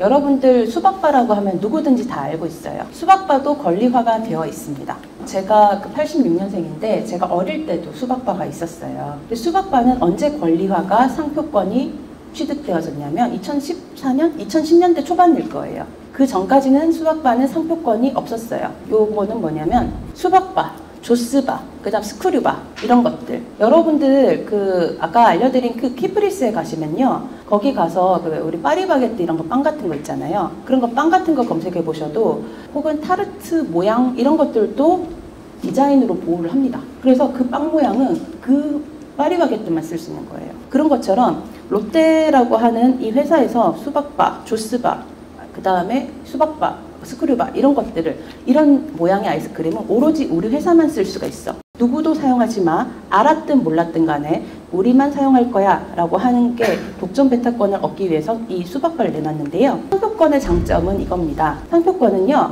신규성이라고 하는 요건이 없어요. 신규성이라고 하는 요건이 없고, 이게 우리 사업, 우리 영업의 표지다, 우리 상품의 표지다. 표지라고 하는 거는 누가 보더라도 우리 거야 라고 하는 그 트레이드 마크죠. 그거를 알려줄 수 있는 거예요. 제가 어렸을 때부터 이 수박바가 있었습니다 라고 이 말을 하나를 이제 흘렸는데요. 이게 복선이긴 합니다. 수박바는 신규성이 상실이 되었기 때문에 물품에 관한 디자인이지만은 이건 디자인 보호법이라고 하는 걸로 보호를 받을 수가 없었어요. 올드한 디자인이지만, 하지만 우리가 시장에서 유통이 되면서 생명력을 얻은 디자인이란 말이에요. 이걸 보고 우리나라 사람들은 다 수박바라고 할 거예요. 스크류바라고 하고. 그러면은 디자인으로서는 보호를 받을 수 없지만은 상품의 입체적인 형상으로서 상표권을 획득을 하기에는 유리한 모양이다라는 거예요. 그래서 최근에는 제가 디자이너 분들이나 이런 분들한테 신규성 상실이라고 하는 걸 염두에 둬가지고, 사실 뭐 이분들이 뭐 디자인으로 출원을 하면은 내가 이걸 출원을 해야 될지도 아닐지도 모르겠고 뭐 이런 등등의 얘기를 하세요. 그러면은 디자인으로 권리화를 할 수 있는 요 기회를 놓쳐버리신 분들이 계시거든요. 그럼 그분들 중에서 어떤 물품의 형상 같은 것들 혹은 도형적인 시각적인 요소들 누가 봐도 이 도형에 적용이 되는 거라고 하는 거를 알 수가 있는 형상이 있으면 그거는 디자인으로서 권리화는 어렵지만 디자인권은 받기 어렵지만 상표권은 얻을 수가 있습니다. 그래서 상표권으로 대체를 해서 해보시죠 라고 제가 권해드리는 편이에요. 그래서 디자인권으로 보호를 할 수는 없고 입체 상표로서는 보호를 받을 수가 있다. 이것은 아이스크림이라고 하는 이 지정 상품에 대해서는 우리만 이 상표권자만 이 모양을 쓸 수가 있어 라고 하는 거예요. 그리고 이 수박바랑 동일 유사한 상품 아이스크림은 오로지 우리 회사만 쓸 수 있는 거니까 다른 회사는 못 써 이런 거예요. 그래서 이렇게 하나씩 상표로서 등록을 받는 거죠. 그래서 다시 한번 여기 앞을 봐주시면 우리가 저작권 침해 소송을 할 때는 크게 세 가지 판단의 순서를 가집니다. 첫 번째는요. 그래서 원고의 창작물이 진짜 저작물이 맞아? 진짜 창작성 있는 저작물이 맞아? 저작물이 아니라면 저작권 침해 소송을 할 이유가 없거든요. 바로 기각이에요. 그런데 일단은 창작성이 있는 저작물은 맞구나 라고 해가지고 창작성은 인정을 해줬다는 얘기예요. 근데 건축물이라고 해서 모든 건축물들이 다 창작성이 있다라고 해가지고 저작물로 인정되는 건 아니에요. 그것 때문에 일단 첫 번째 단계는 통과했구나. 두 번째는 일단은 비슷한 것 같긴 해요. 근데 제가 이게 두 번째와 세 번째 순서를 조금 바꾸긴 했지만은 일단은 비슷한 건 인정할게. 근데 제일 중요한 게 이거예요. 피고 건물의 인테리어가 원고의 인테리어를 봤어? 의거했어? 그걸 진짜 보고 베낀 거야? 근데 이거를 묻는 게 저작권 침해 소송에 있어서 제일 중요한 게 지금 세 번째 여기 의거했냐 안 했냐 이거예요. 여러분들이 창작물이라고 하는 거는 사실 트렌드나 우리가 어떤 사조라거나 우연하게 비슷한 창작물이 나올 수도 있어요. 그리고 이게 일반인의 입장에서는 이게 비슷한데 라고 생각하지만은 이게 실질적으로 들어가 봤을 때 비슷하게 나올 수밖에 없는 경우도 있어요. 그렇기 때문에 저작권법에 있어서는 침해를 인정하려면은 그래서 보고 베꼈냐고 라는 거예요. 그런데 보고 베꼈다는 걸 어떻게 입증하죠? 실제로 CCTV 돌려가지고 그 사람이 우리 매장에 와가지고 사진 찍은 걸 다 찾아봐야 될까요? 그거 힘들어요. 아니면은 저 사람의 GPS가 우리 매장 근처에서 왔다 갔다 한 걸 봤냐? 그런 것도 입증하기 어렵잖아요.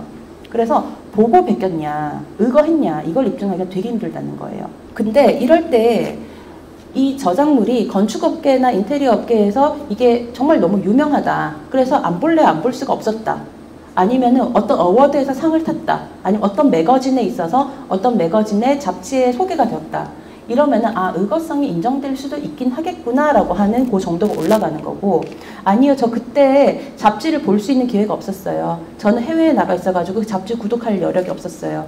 아니면은 저는 그런 거 알지도 못해요. 이런 식으로 방어를 하게 되면 그 정도가 내려가는 거예요. 그래서 입증 책임에 있어서 여러분들한 그 저작권 침해에서는 얼마나 비슷해? 이걸 묻기 전에 그래서 봤냐고 이걸 묻는다는 거예요.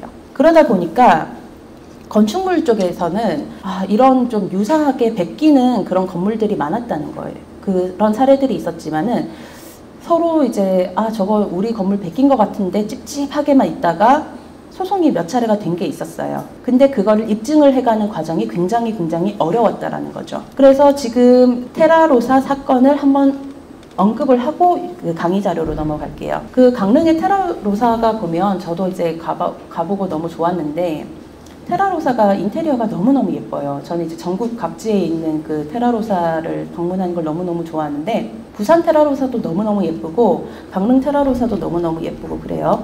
강릉 여기 사천면의 그 테라로사라고 하는 건물을 경남 사천시에 있는 커피레라고 하는 건물이 베꼈다고 합니다. 그래서 이걸 대법원까지 이렇게 싸웠어요. 근데 이때는 뭐 형사에서는 그냥 벌금 500만 원 정도가 나왔고요.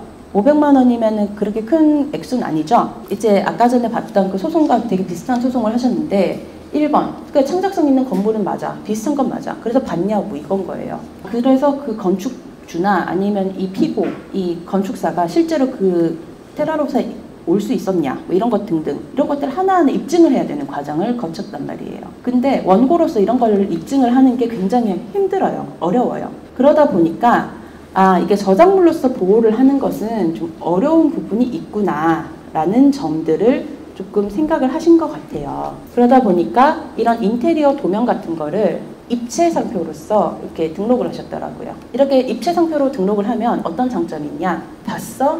우리 거 그래서 보고 베낀 거 봤냐고. 이런 거에 대한 입증 책임을 하나하나 다 할 필요 없이 우리 입체 상표를 베꼈구나. 우리 입체 상표와 동일 유사한 이런 인테리어를 만들어가지고 영업을 하고 있구나. 이런 걸로 침해 소송을 할 수가 있다라고 하는 뜻입니다. 소송을 할 때 우리가 입증 하나를 덜 할 수 있는 중요한 장점들이 생긴다라는 거죠. 그래서 이런 인테리어들도 이제 요 강릉 그 본점에 있는 요 도면을 가지고 이렇게 등록을 하신 사례를 받고 이제 입체 상표로서 보호를 할 수 있게 되었구나라고 하는 점도 같이 알려드리는 거예요. 마찬가지로 이런 것들은 우리 화장품 케이스 같은 거 있잖아요. 아니면은 우리 뭐 하리보 젤리, 곰 젤리 이런 거 아시죠? 곰돌이 모양 젤리. 그것도 입체 상표로 다 등록이 돼 있어요. 그 바나나 우유, 그 뚱땡이 바나나 우유 있잖아요. 그런 단지 우유 같은 것도 있고. 그런 것들 하나하나 우리 상품에 있어서 우리 영업의 표지야라고 하는 것들은 디자인이긴 하지만 디자인 보호법적으로 뭐 권리를 얻으셔도 좋지만은 인테리어는 디자인 아직까지 우리나라가 안 된다, 되게 어렵다라고 말씀드렸어요. 그래서 요거는 상표 쪽으로 가시는 게 맞다. 이런 이야기를 드리는 거죠. 그래서 이렇게 상표 등록증 이런 거 하나를 해가지고 가지고 오신 거죠. 그래서 이제 뭐 간이 식당 서비스업, 음식물 조달업, 식품 서비스업, 테이크아웃, 뭐 키즈 카페, 뭐 한식업, 뭐 이런 거 등등 각종 업종에 있어서 이거는 이런 디자인은 우리만 쓸 거야. 어떤 요지가 있냐면은 1층과 2층을 나누고 여기에다가 이런 그 계단이 형성이 돼 있고 이런 것들.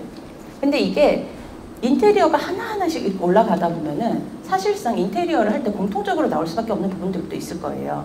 그러면은 지금은 이게 입체 상표로 보호가 되는 초창기라서 이런 것들이 하나하나 등록이 될 수가 있는데 나중에는 너무나도 표준화된 공통적인 것까지 보호를 하게 되면은 인테리어 디자이너들이 일을 하기 어려워지겠죠. 난 이게 있는지도 몰랐는데 이런 거 레퍼런스를 보고 난 디자인을 했어. 근데 나는 일단 디자인을 했다고. 그런데 인테리어 업종에서는 이런 걸 할 수 있다고 생각했는데 갑자기 나한테 상표권 침해라고 고소장이 날아와. 근데 상표권 침해라고 해가지고 고소장이 날아오는데 형사 고소부터 하겠대. 이런 식으로 들어가게 되면 머리가 아파지는 거예요. 그래서 이제 이런 것들은 알아두시면 좋다. 디자인 보호에는 여러 가지 법률이 있다. 뭐 과잉 보호다 이런 지적이 있긴 합니다. 이걸 아까 제가 강의 초반에 말씀드렸었고요.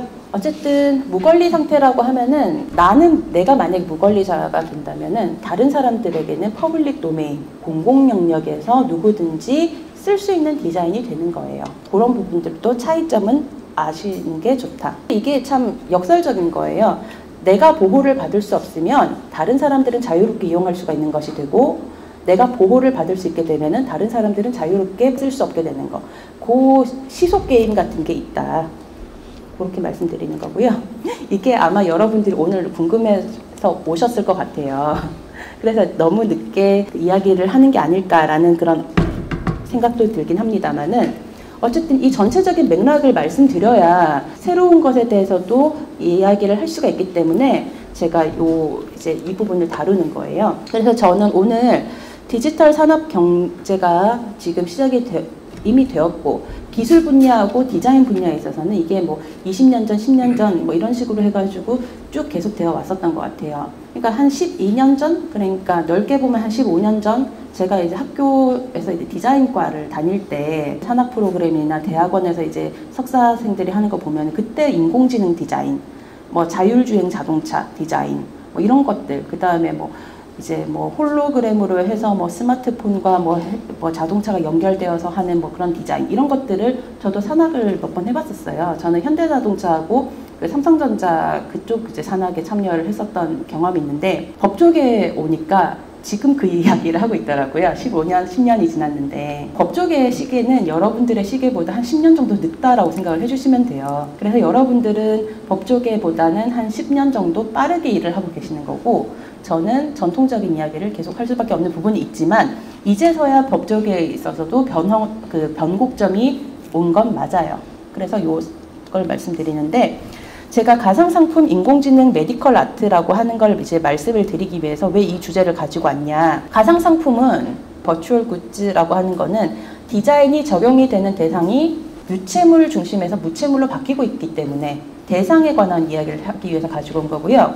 생성형 인공지능이라고 하는 거는 창작 혹은 생성의 주체가 변하고 있기 때문에 가지고 온 거고 메디컬 아트는 디자인이 되고 있는 내용 자체가 변하고 있기 때문에 이걸 가지고 온 거예요. 그래서 그 내용이 되는 정보, 요 세 가지 쟁점 때문에 이걸 가지고 온 거고, 아무리 새로운 것을 우리가 얘기하지만 기존의 것을 얘기 안 하고 지나갈 수가 없어요. 왜냐하면은 원리는 비슷하게 적용이 될 거거든요. 우리 사회에서 법 체계와 제도라고 하는 것은 순식간에 손바닥을 뒤집듯이 딱 바꿔 지나가기보다는 과거의 원리들이 어떤 것이 있었기 때문에 새로운 것에도 어떻게 한번 적용을 했나 가보자, 이런 식으로 점진적으로 발전해 가는 거거든요. 프롬프트를 딱 넣으면 이렇게 표현이 되는 거는, 생성이 되는 거는 얼마 안 걸려요. 그쵸? 얼마 안 걸리고 이런 시리즈를 계속 학습시키면 학습을 시킬수록 계속 발전이 되어 가요. 때로는 인간이 그릴 수 있었던 그 상상의 범위를 넘어서 가지고 새로운 이미지들을 계속 생성을 시켜줘요. 그러다 보니까 누가 창작자냐, 이 문제가 좀 중요해지는 거죠. 제가 전통적인 법체계에 있어서 계속 반복되었던 말이 창작이라는 말이었어요. 창작이 있어야지 나한테 권리가 발생하고, 창작을 해야지 특허청에 가서 권리화를 하게 해주세요, 이런 것들이 나오는데, 이게 지금 법조계에서는 이게 창작이야 생성이야, 여기에 있어서 개념화가 아직 안 돼 있다는 거예요. 그러다 보니까 인간이라고 하는 사람이 실질적으로 이게 모양을 하나하나 정교하게 다듬어 가지고 실질적으로 이 모양까지 만들어내야 돼? 아니면은 인간이 프롬프트를 입력을 해서 이런 창작적인 표현이 나올 수 있도록 디렉팅을 하는 것만으로도 이게 창작이 돼? 여기에 대해서 아직 이게 좀 논의의 여지가 있다. 그래서 제가 오늘은 주체, 대상, 정보, 요 내용 세 가지를 가지고 말씀을 드리려고 하는데, 그 새로운 기술이 나오면 새로운 디자인이 나오고 새로운 시장화가 나오고 비로소 새로운 제도가 나중에 개입이 돼요. 여기서 제도, 법과 제도가 가장 마지막에 나온다는 것은 무슨 뜻이냐, 이 법과 제도가 아직까지 다룰 수 없는 부분은 공백 상태라고 생각을 하시면 돼요. 이건 솔직한 말씀이에요. 그래서 이거는 그냥 제 생각만 적어놨는데, 제도의 본질은 자유를 질서 속에 두고 질서를 자유 속에 두는 일이 아닐까, 약간 꼬리에 꼬리를 무는 말로 이렇게 말씀드리지만, 이게 뭐 무책임한 말이 아니라 공백 상태라고 하는 것은 공백 상태라고 말씀드릴 수밖에 없는 부분이 있다. 지금 여러분들 보시면 물품 디자인 같은 걸 하실 때 실제로 여러분들 천을 따가지고 도면을 종이에 그려가지고 그렇게 하나하나 디자인 하시나요? 아니에요. 의류 제품 같은 걸 디자인을 할 때도 이건 온라인 게임에서 이제 하는 뭐 그런 디자인일 것이고, 이렇게 실제로 물품에 있는 디자인 같은 것들도 있어요. 이제 물품이라고 하는 것은 실질적으로 물리적인 객체를 가지고 있는, 물리적인 실체화가 있는 물품이 있고요. 이런 이미지들은 아직 물품이 되기 전이지만 가상의 형태로 있는 거예요. 근데 여러분들 거의 작업을 가상의 형태로 하실걸요? 그런데 이게 가상의 물품으로 현존을 하고 있다. 이것은 아직 물품이 될 예정일지언정 물품이 아직까지는 아닌 거예요. 이걸 보고 이제 가상 물품이라고 하고 가상 상품이라고 하는데, 요새는 이런 것들을 이제 트레이드 거래를 하고 있어요. 근데 이게 법적으로 보호가 되고 있냐 안 되고 있냐, 여기에 대해서 법적인 공백 상태가 돼 있단 말이에요. 왜냐? 우리나라 법뿐만 아니라 미국, 유럽, 일본, 중국까지 유체물, 물리적인 실체가 있는 피지컬 오브젝트들을 중심으로 법 체계가 발전을 해왔기 때문이에요. 그래서 2022년부터 해가지고 이런 메타버스나 가상세계나 3D 유형으로 존재하는 이렇게 가상의 형태로 아직까지 물품화가 되지 않은 디자인을 어떻게 보호할 거냐, 거기에 대한 공백의 문제가 발생을 했고, 전 세계 그 산업 디자인 그 주요 강국들, 그러니까 지금 방금 말씀드린 미국, EU, 유럽연합, 그 다음에 우리나라, 일본, 중국, 이 5개 협의체가 ID5라고 하는 그 협의체가 있어요. 인더스트리얼 디자인 그 5라고 해가지고 그 협의체에서 법적인 공백이 발생했다. 이것을 어쩌고 대응하게 될 것이냐, 이 문제를 논의하고 있다는 거예요. 그래서 지금 여러분들한테 어떻게 보호가 됩니다 라고 제가 자신있게 말씀드릴 수는 없다라고 말씀드렸어요. 2022년에 그 논의를 이제 시작을 했고, 2022년 그 하반기부터 2023년, 2024년에 이르러서 가장 발빠르게 움직이고 있는 국가는 첫째로 유럽연합, 그 다음에 일본이에요. 우리나라는 현재 디자인 보호법에 있어서 어떻게 개정을 해나가지, 이런 부분들에 대해서 굉장히 많이 고민을 하고 있고, 디자인 제도 쪽에서는 아직까지 법적인 공백이 있는 상황이다. 하지만 이거는 조금 다른 맥락이지만 그 TD5라고 하는 국가들이 있어요. 마찬가지로 유럽연합, 미국, 일본, 중국, 우리나라인데 상표 제도에서는 이거를 일단은 창작성 여부를 불문하고 상표로서 일단 등록을 시키는 거예요. 그런 제도로 바뀌어가고 있는 그 와중이 있다. 근데 디자인으로서 보호를 받는 거에 대해서는 법적인 공백이 아직까지 있다라는 그 말씀을 드리는 거예요. 그리고 유럽연합에서 아까 전에 제가 디자인 패키지라고 하는 제도로 바뀌어가고 있습니다 라고 해가지고 굉장히 중요한 내용 중에 하나가 뭐냐면 유럽연합 쪽에서는 이것을 피지컬이든지 논 피지컬이든지 유체물이든지 무체물이든지 디자인으로서 형태를 갖추고 있고 이게 그러니까 제품에 적용될 수 있는 디자인이면 보호를 하겠다라는 방침으로 나아가고 있어요.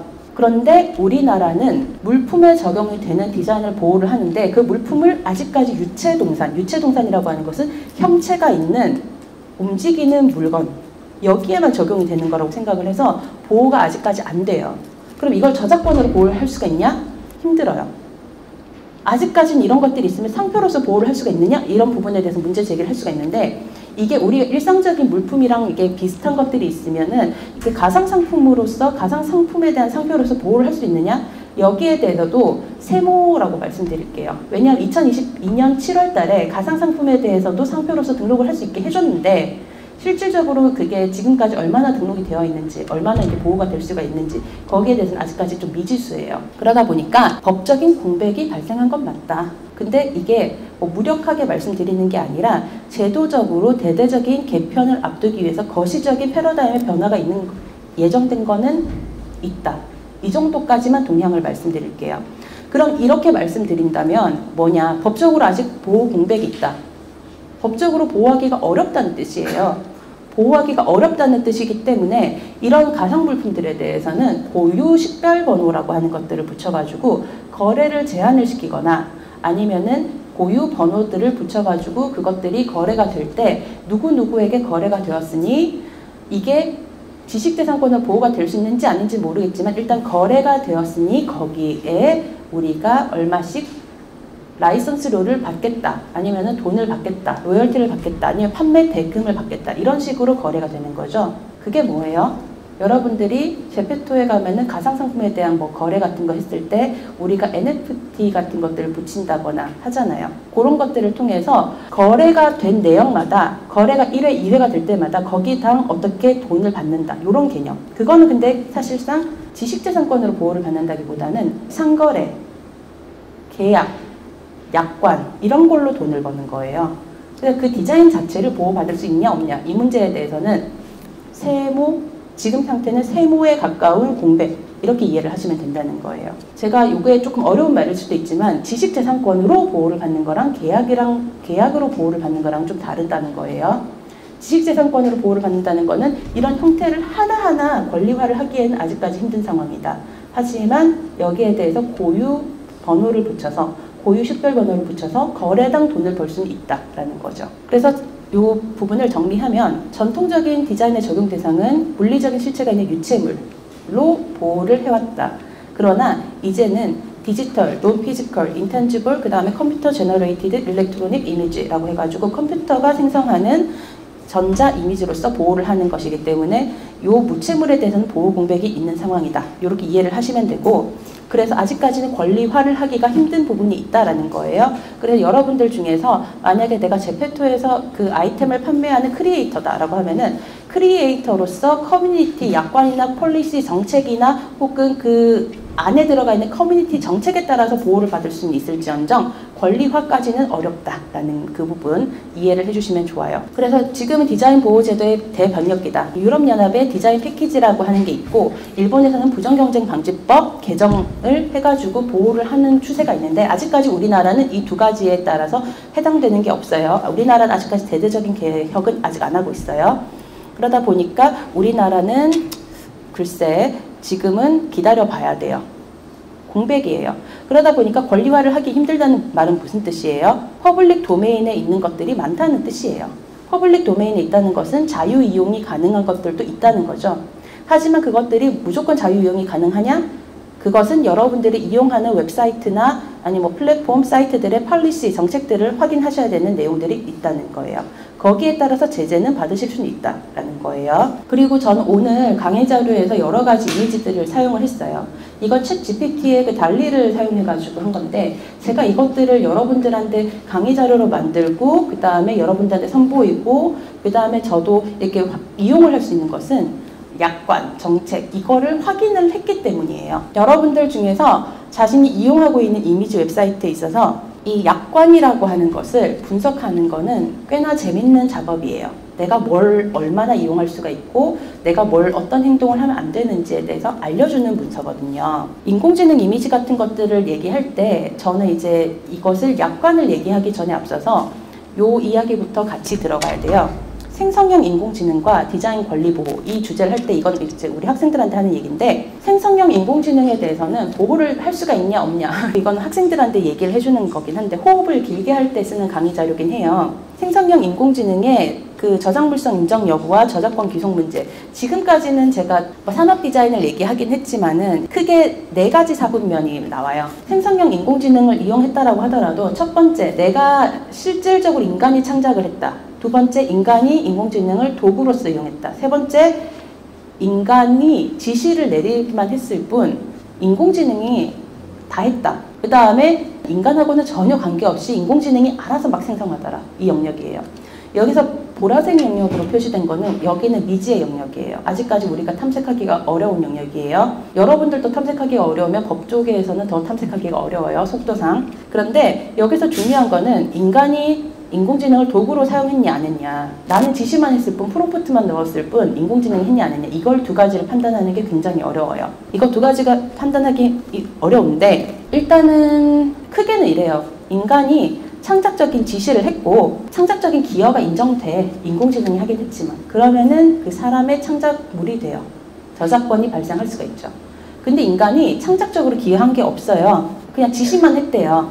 그러면은 인공지능이 한 거기 때문에 인간에게 저작권이 인정되기 어렵다라고 하는 거예요. 그 기준이 어떻게 알아요? 그 기준을 얘기하는 게 굉장히 어려워요. 그래서 지금 이거는 미국에서 그 저작권 등록에 관해 가지고 2023년 3월이니까 작년 3월에 나온 거고, 우리나라에서도 좀 뭐 대동소이하게 작년 연말에, 그러니까 2023년 12월 정도에 가이드라인이 나오긴 했는데, 방금 제가 말씀드린 요 내용대로 가이드가 나왔어요. 이 가이드의 내용을 표로 요약한 건데 여러분들이 이해하셨을 때 명확한 판단 기준이 나오세요? 안 나와요. 그래서 케바케로 보겠다는 거예요. 케이스 바이 케이스로. 그러면은 아직까지 명확한 기준이 없다라고 생각을 하시면 된다는 거예요. 근데 이 얘기가 지금 인공지능에 한정되어 가지고 나오는 새로운 얘기냐, 그렇진 않다는 거예요. 이게 항상 새로운 기술들이 나와가지고 하면은 똑같이 반복되는 얘기예요. 여러분들 입장에서는 지금 포토샵을 이용하시는 분들이 많을 거예요. 채색 작업이나 이런 거 하실 때 어도비 제품을 쓰시는 분들도 계시고. 근데 전통적인 붓으로 칠하시는 분들이 보기에는 기계를 이용했다라고 해가지고 그게 무슨 채색이냐라고 얘기할 수도 있어요. 근데 좀 리그가 다르죠. 실제로 손으로 그린 리그하고, 그 다음에 우리가 기계를 이용해가지고 컴퓨터 프로그램으로 채색을 하는 부분하고 리그가 달라요. 리그가 다르기 때문에 다른 판단 기준이 들어올 수밖에 없는데, 비슷한 얘기가, 지금 인공지능에 관한 얘기가 굉장히 비슷한 게 1860년대 유럽에서 똑같이 카메라가 등장했을 때 회화 작가들이 카메라로 찍은 것은 그림이 아니다 라고 해가지고 비슷한 이야기들이 있었대요. 이 비슷한 얘기가 있었는데 이때 어떤 식으로 결론이 났냐, 사진도 지금은 저작물로 인정을 받잖아요. 이때 뭐냐면은 인간이 사진 기술을 사용하는 과정에 주목해서 창작적인 표현이 들어가면은 이거는 창작물로서 인정을 하겠다라는 식으로 나온 거예요. 그 내용이 굉장히 비슷하게 인공지능에게도 들어왔다는 얘기예요. 그럼 인공지능을 사용해서 창작적인 표현이 인정이 될 수가 있다라고 한다면 창작물로서 저작권이 발생할 수 있다라는 얘기예요. 근데 아직까지 불분명한 부분은 있어요. 왜냐? 그 창작이 순전히 그 인간 창작자에 의한 거냐, 그 부분이 불명확하기 때문에.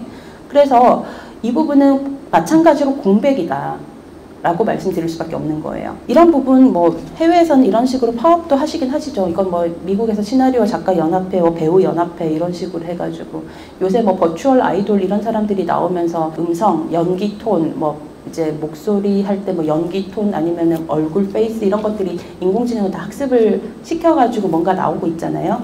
근데 이렇게 할 때 그 뭐 연습생들이라거나 아니면 목소리가 좋으신 분들이라거나 이런 분들도 하나하나씩 소스를 회사에다가 제공을 하잖아요. 그럴 때도 데이터를 제공해가지고 할 때 인간을 대체하는 거 아니야? 뭐 이런 것들에 대한 논의가 있긴 한 것 같은데 어쨌든 대결 구도는 있다. 그냥 이건 참고만 하고 그냥 넘어갈게요. 뭐냐면 인간이 창작자냐 인공지능이 창작자냐 이걸 가지고 만약에 이 사건을 인공지능 창작물로서 특허를 받아보겠다라고 스테펀 테일러라고 하는 사람이 인공지능 개발자가 기획해가지고 소송을 한 게 있어요. 그게 뭐냐면은 안 될 거 알면서 이거를 하나의 어떻게 보면 이슈 메이킹을 한다는 거죠. 그렇게 해서 한번 내서 아 이거는 특허 받을 수 없어요. 왜냐하면 인공지능이 한 거니까. 그래서 인간 창작자로 바꿔주세요 했는데 안 한 거예요. 인공지능도 창작자가 될 수 있어요 라고 하는 걸 주장하기 위해서. 그래서 이거를 우리나라뿐만 아니라 전 세계 각국에서 소송을 했어요. 이렇게 소송을 해서 이걸 널리 알리고 싶었던 거겠죠. 근데 어쨌든 유럽에서는 인정 안 했고 미국에서도 인정 안 했고 한국에서도 인정 안 했고 호주에서도 인정 안 했고 등등 이런 사례가 있었다. 그래서 이런 분들의 주장은 그거예요. 인공지능이 만든 것도 창작으로 봐주세요 라는 거예요. 근데 제가 왜 창작으로 봐주세요 라는 말이 중요하냐면 창작인가 생성인가에 따라 가지고 우리가 권리가 발생하냐 아니냐가 달라져요. 법적으로. 창작이라고 하면요. 창의적인 사고와 의도를 통해서 인간이 새롭게 만들어내는 행위. 이거를 창작으로부터 권리가 발생해요. 그런데 생성이 되었다. 인공지능이 데이터를 기반으로 해서 자동적으로 생성하는 것에 불과하다라고 하면 권리가 발생하지 않는다는 얘기예요. 이 두 가지의 분기점. 그래서 인공지능에 의한 디자인은 창작인가? 여기에 대해서는 아직까지는 아니다. 생성에 가깝다라고 말씀드리는 거예요. 그런데 좀 재밌는 거는 인공지능 자체는 창작자가 되기 어려울지언정 인공지능 기술을 사용하는 회사를 설립하면 법인이 되죠. 그러면은 법인이 인공지능 기술을 활용해서 어떤 새로운 디자인 형태를 만들었고 그 디자인에 대해서 권리화를 하실 수는 있겠죠. 여러분들 보시면 법인이 뭐 스튜디오 이런 거 하시는 분들이라거나 회사 운영하시는 분들은 법인을 권리화 많이 하시잖아요. 법인화를 하실 수 있겠죠. 인공지능 자체를 창작자로 보긴 어렵지만 인공지능 기술을 사용해가지고 무언가를 디자인을 하고 거기에다가 좀 더 새로운 그 창작성을 가미한 뭐 디자인 제품을 만들어가지고 상품화를 한다. 법인으로 하실 수는 있겠죠. legal person, 법인은 legal person, 법적으로 인정받는 인격체라고 하는 거니까. 그래서 인공지능 자체가 사실 창작이냐 생성이냐 이거는 법 철학적인 문제인 것이고 사실 법조계에서 좀 논의할 문제고 여러분들은 사실상 법인화를 하시면 돼요. 법인화를 하시고 그 다음에 여러분들이 거기서 이제 창작하는 건 기술적인 수준에 불과하고 우리가 전체적으로 기획을 하고 디렉팅을 했고 어떤 결과물을 만들었고 그래서 우리는 이것을 제출해가지고 만든다. 이렇게 권리화를 한다. 이렇게 하시면 돼요. 제일 쉽게는. 근데 인공지능을 전면에 내세워가지고 이게 창작입니다. 아니 생성입니다. 이렇게 얘기하는 건 다보스 프로젝트처럼 기획소송하는 거에 가까운 거고요. 그래서 이거는 크게 뭐 고려하실 필요는 아니다. 그 다음에 인간의 개입과 창작적인 의도. 내가 프롬프트에 뭘 넣기 전에 우리가 어떤 그 기획 의도를 잡고 뭐 기획 문서 같은 거 만드시잖아요. 그런 것들 잘 구비를 하셔가지고 그런 것들 우리가 어떤 디렉팅을 넣었고 어떤 프롬프트를 넣었고 어떤 결과가 나왔는데 어떻게 수정 그 프롬프트를 넣었고 이런 것들을 기록해 놓으시면 되죠. 그런 것들 기록을 해 놓으시고요. 그리고 거기에서 시각적인 요소들은 상표화를 하실 수 있으면 상표를 하시고 그 다음에 저작물성으로 인정될 수 있는 것들에 대해서는 기획안 문서 같은 것들을 잘 정리해가지고 어문 저작물로 뭐 저작권으로 등록을 하셔도 되고 하나하나 권리를 분리를 시키셔가지고 세부적으로 권리화를 하실 수 있는 방법은 있다라는 거예요. 그래서 생성형 인공지능에 대해서는 디자인을 하는 주체가 누구냐라는 거예요. 디자인을 하는 주체는 법적으로는 여전히 인간이에요. 인간에는 두 가지 종류가 있어요. 여러분들 같이 살아 숨쉬는 자연인이 있고 두 번째는 법인, 주식회사 이런 것들이 있어요. 그러면은 여러분들이 직접 자연인으로서 인공지능을 사용해가지고 내가 권리화를 시도를 하거나 법인으로서 인공지능을 사용해서 권리화를 시도를 하거나 이런 두 가지 방법은 있다. 그런 방법으로 나가시면 된다라는 거예요. 생성형 인공지능과 약관 이런 걸 얘기할 때 우리가 프로그램 같은 걸 이렇게 쓸 때 제가 법률적인 규제 자체는 미비합니다. 라고 공백 상황입니다. 라고 말씀드렸어요. 그렇다면 법률이 적용되기 어렵다면은 플랫폼에서 각각 약관 약관에 따라서 이용을 하시면 된다는 거예요. 법률이 없는 플랫폼 공간에서는 사실상 뭐 우스갯소리로 약관이 헌법이다라는 얘기는 합니다. 근데 이건 플랫폼마다 각각 정책이 다르니까 정책에 따라서 확인을 하시면 되는 것이고, 만약에 우리나라 플랫폼 같은 경우라면은 우리나라 플랫폼이라면 우리나라 공정거래법이 적용이 되어가지고 우리나라에서 뭐 플랫폼에 대한 뭐 약관의 시정 같은 것들이나 이런 것들이 가능할 수 있지만, 아마 이런 대범용 인공지능 모델 같은 경우는 거의 해외 플랫폼들일 거예요. 그러면 우리나라 그 공정거래위원회나 이런 곳에서 영향이 미치기 어려운 거예요. 어쨌든 여러분들이 인공지능을 활용하실 때는 법적인 공백이 있는 거는 알고, 그건 자율규제,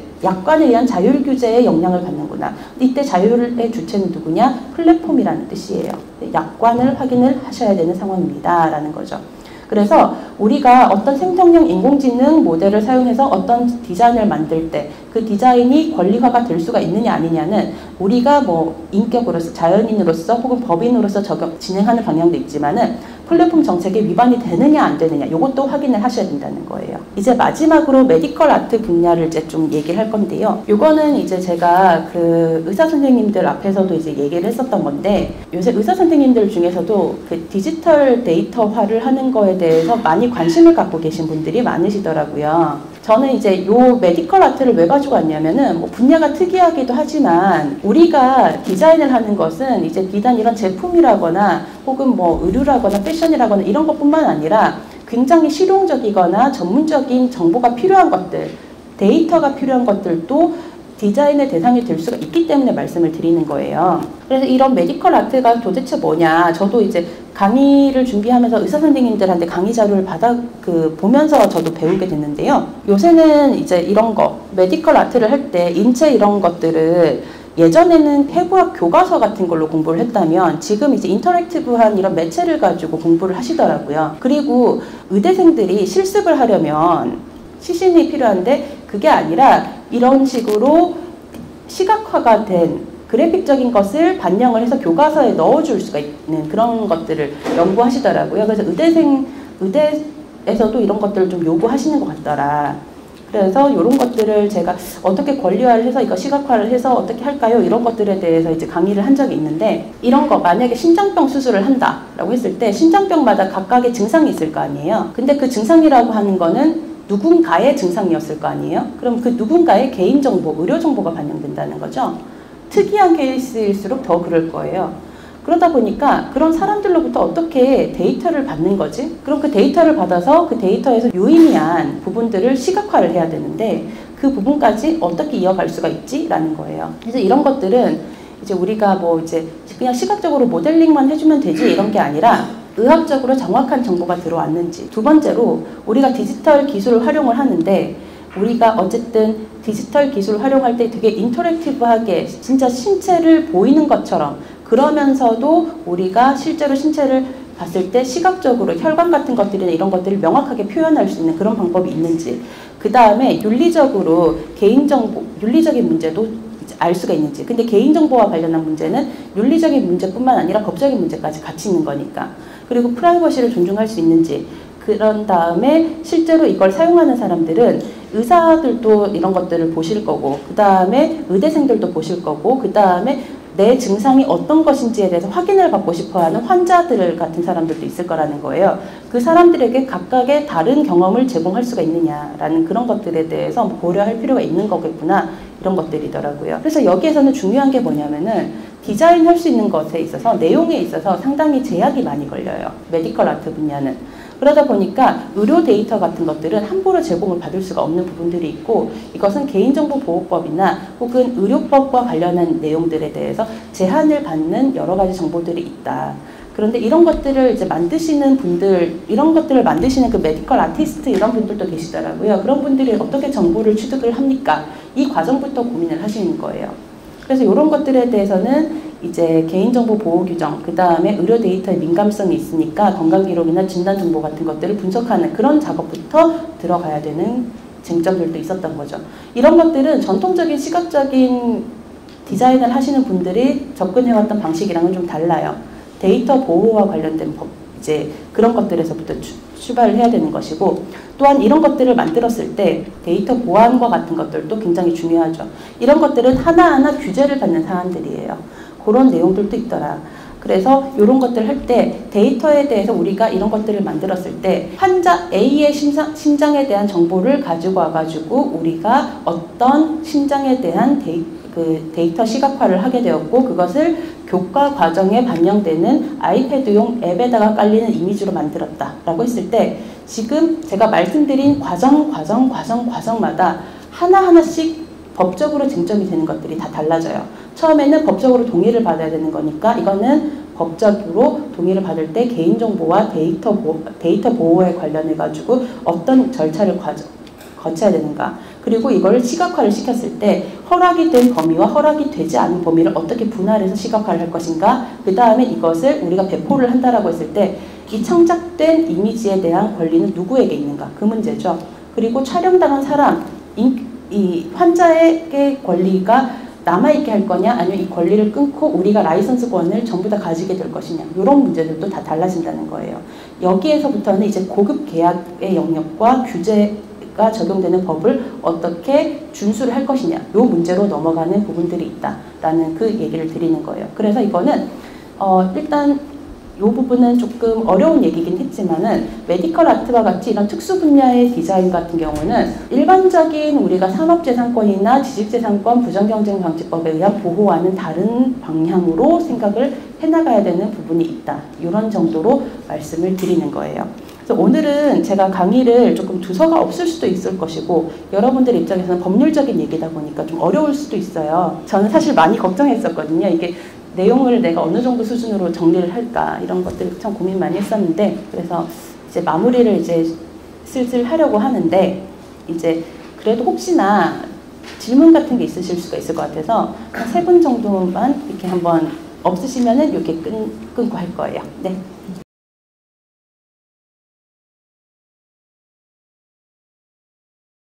이름도 사람 이름 같은 경우도 자기가 사용할 거면 이렇게 이렇게 상표로 다 출원이 가능해요. 이게 뭐냐면은 개인이 나 혼자 뭐 오롯하게 나의 이름을 이렇게 하겠다, 그런 거라면 사실 상표를 하실 필요가 없죠. 그런데 내 이름으로서 영업 활동을 하는 사람이라면 이름을 등록을 하실 수는 있어요. 그런데 만약에 이름이 김영희야, 너무 일반적인 이름이에요. 그리고 그런 이름을 했을 때 그 사람들한테 이게 너무나도 보통적인데, 이런 식이라면 사실 상표로서 등록이 안 돼요. 그런데 이게 식별성이 있다, 알아볼 수 있다, 이런 이름이라면 등록이 될 수가 있다는 거예요. 그 다음에 이게 뭐 자기 자신이 뭐 개인 사업자이시면은 자기 이름으로 사업을 하겠다 이러시는 분들도 있을 거 아니에요. 개인 사업자 중에 가장 대표적인 게 연예인들이잖아요. 이런 분들은 이름을 브랜딩화를 하시죠. 근데 브랜딩화를 하실 때 내 이름을 쓰지 마세요 라고 할 때 가장 강력한 권한이 뭐냐면 상표권이에요. 개인으로도 하실 수가 있어요. 그런데 유의하실 거는, 내가 이걸 가지고 상표권을 출원해가지고 상표 권리를 얻었어요. 그런데 내가 그 상표를 내 이름으로, 그 상표권을 얻은 그 범위에서 3년간 안 쓰시면, 사업을 안 하시면 취소가 돼요. 그 너무 보통 이름 같은 경우는 이게 안 되는 거고.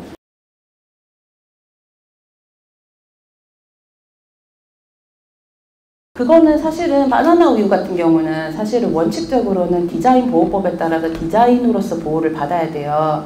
그러면은 디자인에 대해서는 그 바나나 우유 같은 그 뚱딴지 이런 모양이 있으면은 그 모양과 조금씩 변형해서 시리즈로 되는 것들 있잖아요. 그런 것들은 뭐 유사 디자인이나 혹은 뭐 관련 디자인이나 이런 식으로 해서 시리즈로 사실 등록을 시키는 게 가장 좋아요. 근데 바나나 우유 같은 경우는 굉장히 특이한 게 뭐냐면은 권리화를 하기에는 너무 오래된 제품이에요. 신규성이 없는 거라고요. 그러면은 바나나 우유가 우리 시장에서 가지는 식별성 그 자체를 보호하기 위해서 그 상표를 등록을 시킨 거예요. 그런데 상표권의 권리 범위는 동일하거나 유사한 범위까지 있기 때문에 이게 조금 변형시켜서 유사한 범위라면은 그 뚱딴지 우유 그 입체 상표의 그 범위에서 보호가 될 수가 있는 거고, 각을 짓거나 조금 더 다른 모양으로 가져가서 이건 다른 식별성을 가지게 된다, 창작성이랑 관련없이 다른 식별성을 가지게 된다, 그러면 다시 출원하셔야 되는 거예요.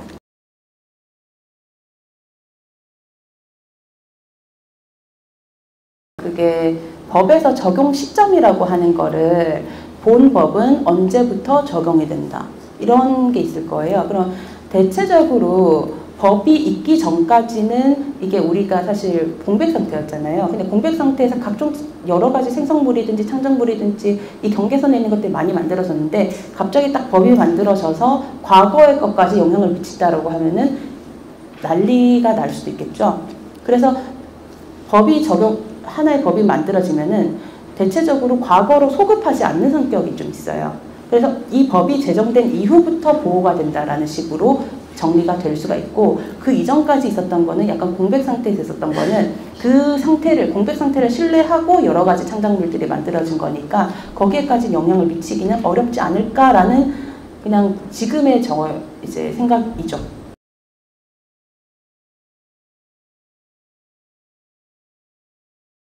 그러니까 막 챗 GPT나 아니면 달리 같은 그런 검용 모델이 있을 거고, 아니면 우리 회사 고유의 어떤 모델로 학습을 시킨 것들이 있을 거예요. 그걸 좀 나눠가지고 얘기를 해야 되는데, 그러니까 생성이 된 나머지 그 결과에 대해서는 이 부분이 있고, 우리가 생성이 되기 전에 학습을 시키는 인풋 단계가 있어요. 그러니까 인풋이랑 아웃풋이랑 이걸 좀 나눠서 생각을 해봐야 되거든요. 근데 인풋에 대한 것들은 우리가 대충 보면은 대중적으로 접속할 수 있는 것들은 자기들이 어떤 라이선스 정책을 가지고 이제 그 다른 것들로부터 학습을 시켜왔고, 거기에 있어서 법적으로 걸리지 않는 그 선을 지켜서 결과물을 내게 하겠다라고 하는 가이드가 있을 거예요. 그래서 그거는 사실 변론으로 하고, 우리가 자체적으로 만들어가지고 이제 학습을 시켜가지고 내는 그 과정이 있으면은 인풋과 아웃풋의 관계에 있어서 이제 두 가지로 나눠서 볼게요. 하나는 이 데이터가 학습이 되어서 사용이 되어서 2차적으로 가공이 된 다음에, 인공지능에서 가공이 된 다음에 어떤 데이터로 현출이 되었다. 데이터로 현출이 되는 게 있을 거고요. 또 어떤 것은 그 데이터 자체는 비슷할지언정 형태가 다른 식으로 나올 수가 있어요. 그러면은 우리가 보면 이미지도 우리가 가시적으로 보이는 이미지와 그 이미지가 만들어진 소스 코드가 조금씩 다르잖아요. 이걸 좀 다르게 봐야 된다는 거예요. 우리가 첫 번째로 인풋에서 들어왔을 때 인풋으로부터 우리가 적절한 라이선스가 있었는지, 첫 번째 적절한 라이선스가 있었다면, 두 번째 학습을 시킨 다음에 데이터로 현출이 되었을 때 이 데이터 자체도 여러분들 이거는 저작물이 될 수가 있어요. 데이터 낱낱개가 아니라 데이터를 어떻게 학습을 시켜서 어떻게 이 데이터들이 나열이 되었고, 이런 것들도 하나의 저작물이 될 수가 있어요. 그 저작물의 데이터로서 2차적인 저작물은 될 수가 있다. 데이터를 말씀드린 거예요. 지금 형태로 현출된 게 아니라 데이터로 봤을 때 2차적인 저작물이 될 수가 있기 때문에, 이때는 우리가 이 저작물을 사용할 수가 있냐 없냐를 했을 때, 학습을 시켰을 때 인풋된 데이터들 간의 관계에 있어서 권한을 얻었느냐 안 얻었느냐, 이 부분에 있어서 좀 달라지는 부분이 있고, 두 번째로 이 데이터는 같을 수 있지만 형태는 좀 다른 식으로 나올 수가 있어요. 그런 형태가 다른 식으로 나오는 거는 형태가 이거는 실질적인 유사성의 범주를 넘어선 것이다. 이렇게 되면은 그것은 우리가 이 생성이 된 것에 대해서 새로운 창작성을 가미를 해가지고 사후적인 보정이나 리터칭이나 이런 걸 해서 사용할 수는 있죠. 데이터에 대해서는 2차적인 권리가 있냐 없냐 그걸 보고하셔야 되는 거고, 생성된 결과물의 이미지라고 하는 것은 그 이미지를 우리가 재가공해가지고 새로운 창작성을 가미할 수가 있느냐, 그리고 그 학습이 된 이미지들 중에서 유사한 것들이 있었느냐 없었느냐, 이 부분에 대해서 우리가 새로운 창작성을 가미했냐 안 했냐, 이 부분으로 해서 좀 나눠서 생각을 해야 되는 게 있어요. 근데 요지는 그거예요. 인풋과 아웃풋 사이에서 권한이 있었느냐 없었느냐, 이걸 학습할 수 있는 권한이 있었느냐 없었느냐, 그러면 학습이 될 수 있었으면은 인공지능 모델을 통해서 생성이 될 수가 있는 통로가 있는 것이고, 만약 그 권한이 없는 상태에서 들어왔다, 권한이 없는 상태에서 학습을 된 상황이다, 그러면 2차적인 거에 대해서 쓰기가 어려운 상황이죠. 그래서 오늘은 여러분들 그 1회차 강의 때보다 2회차 강의가 조금 더 어려웠을 거라고 생각을 해요. 그리고 저도 여러분들한테 제가 공부를 해서 사실 알려드리는 거기 때문에 저도 공부하면서 굉장히 어렵게 생각을 했었던 부분이었습니다. 근데 이제 그거를 2시간 동안 풀어내려고 하니까 잘 전달이 되었을까, 이런 걱정도 조금 드는 게 사실이긴 해요. 하지만 여러분들한테 좀 유의미한 정보가 이제 되었기를 바라고, 제 나름대로는 이제 최선의 노력을 다 해보고 싶어서 생각을 했었습니다. 그러면 오늘은 이번에 마치겠습니다. 네.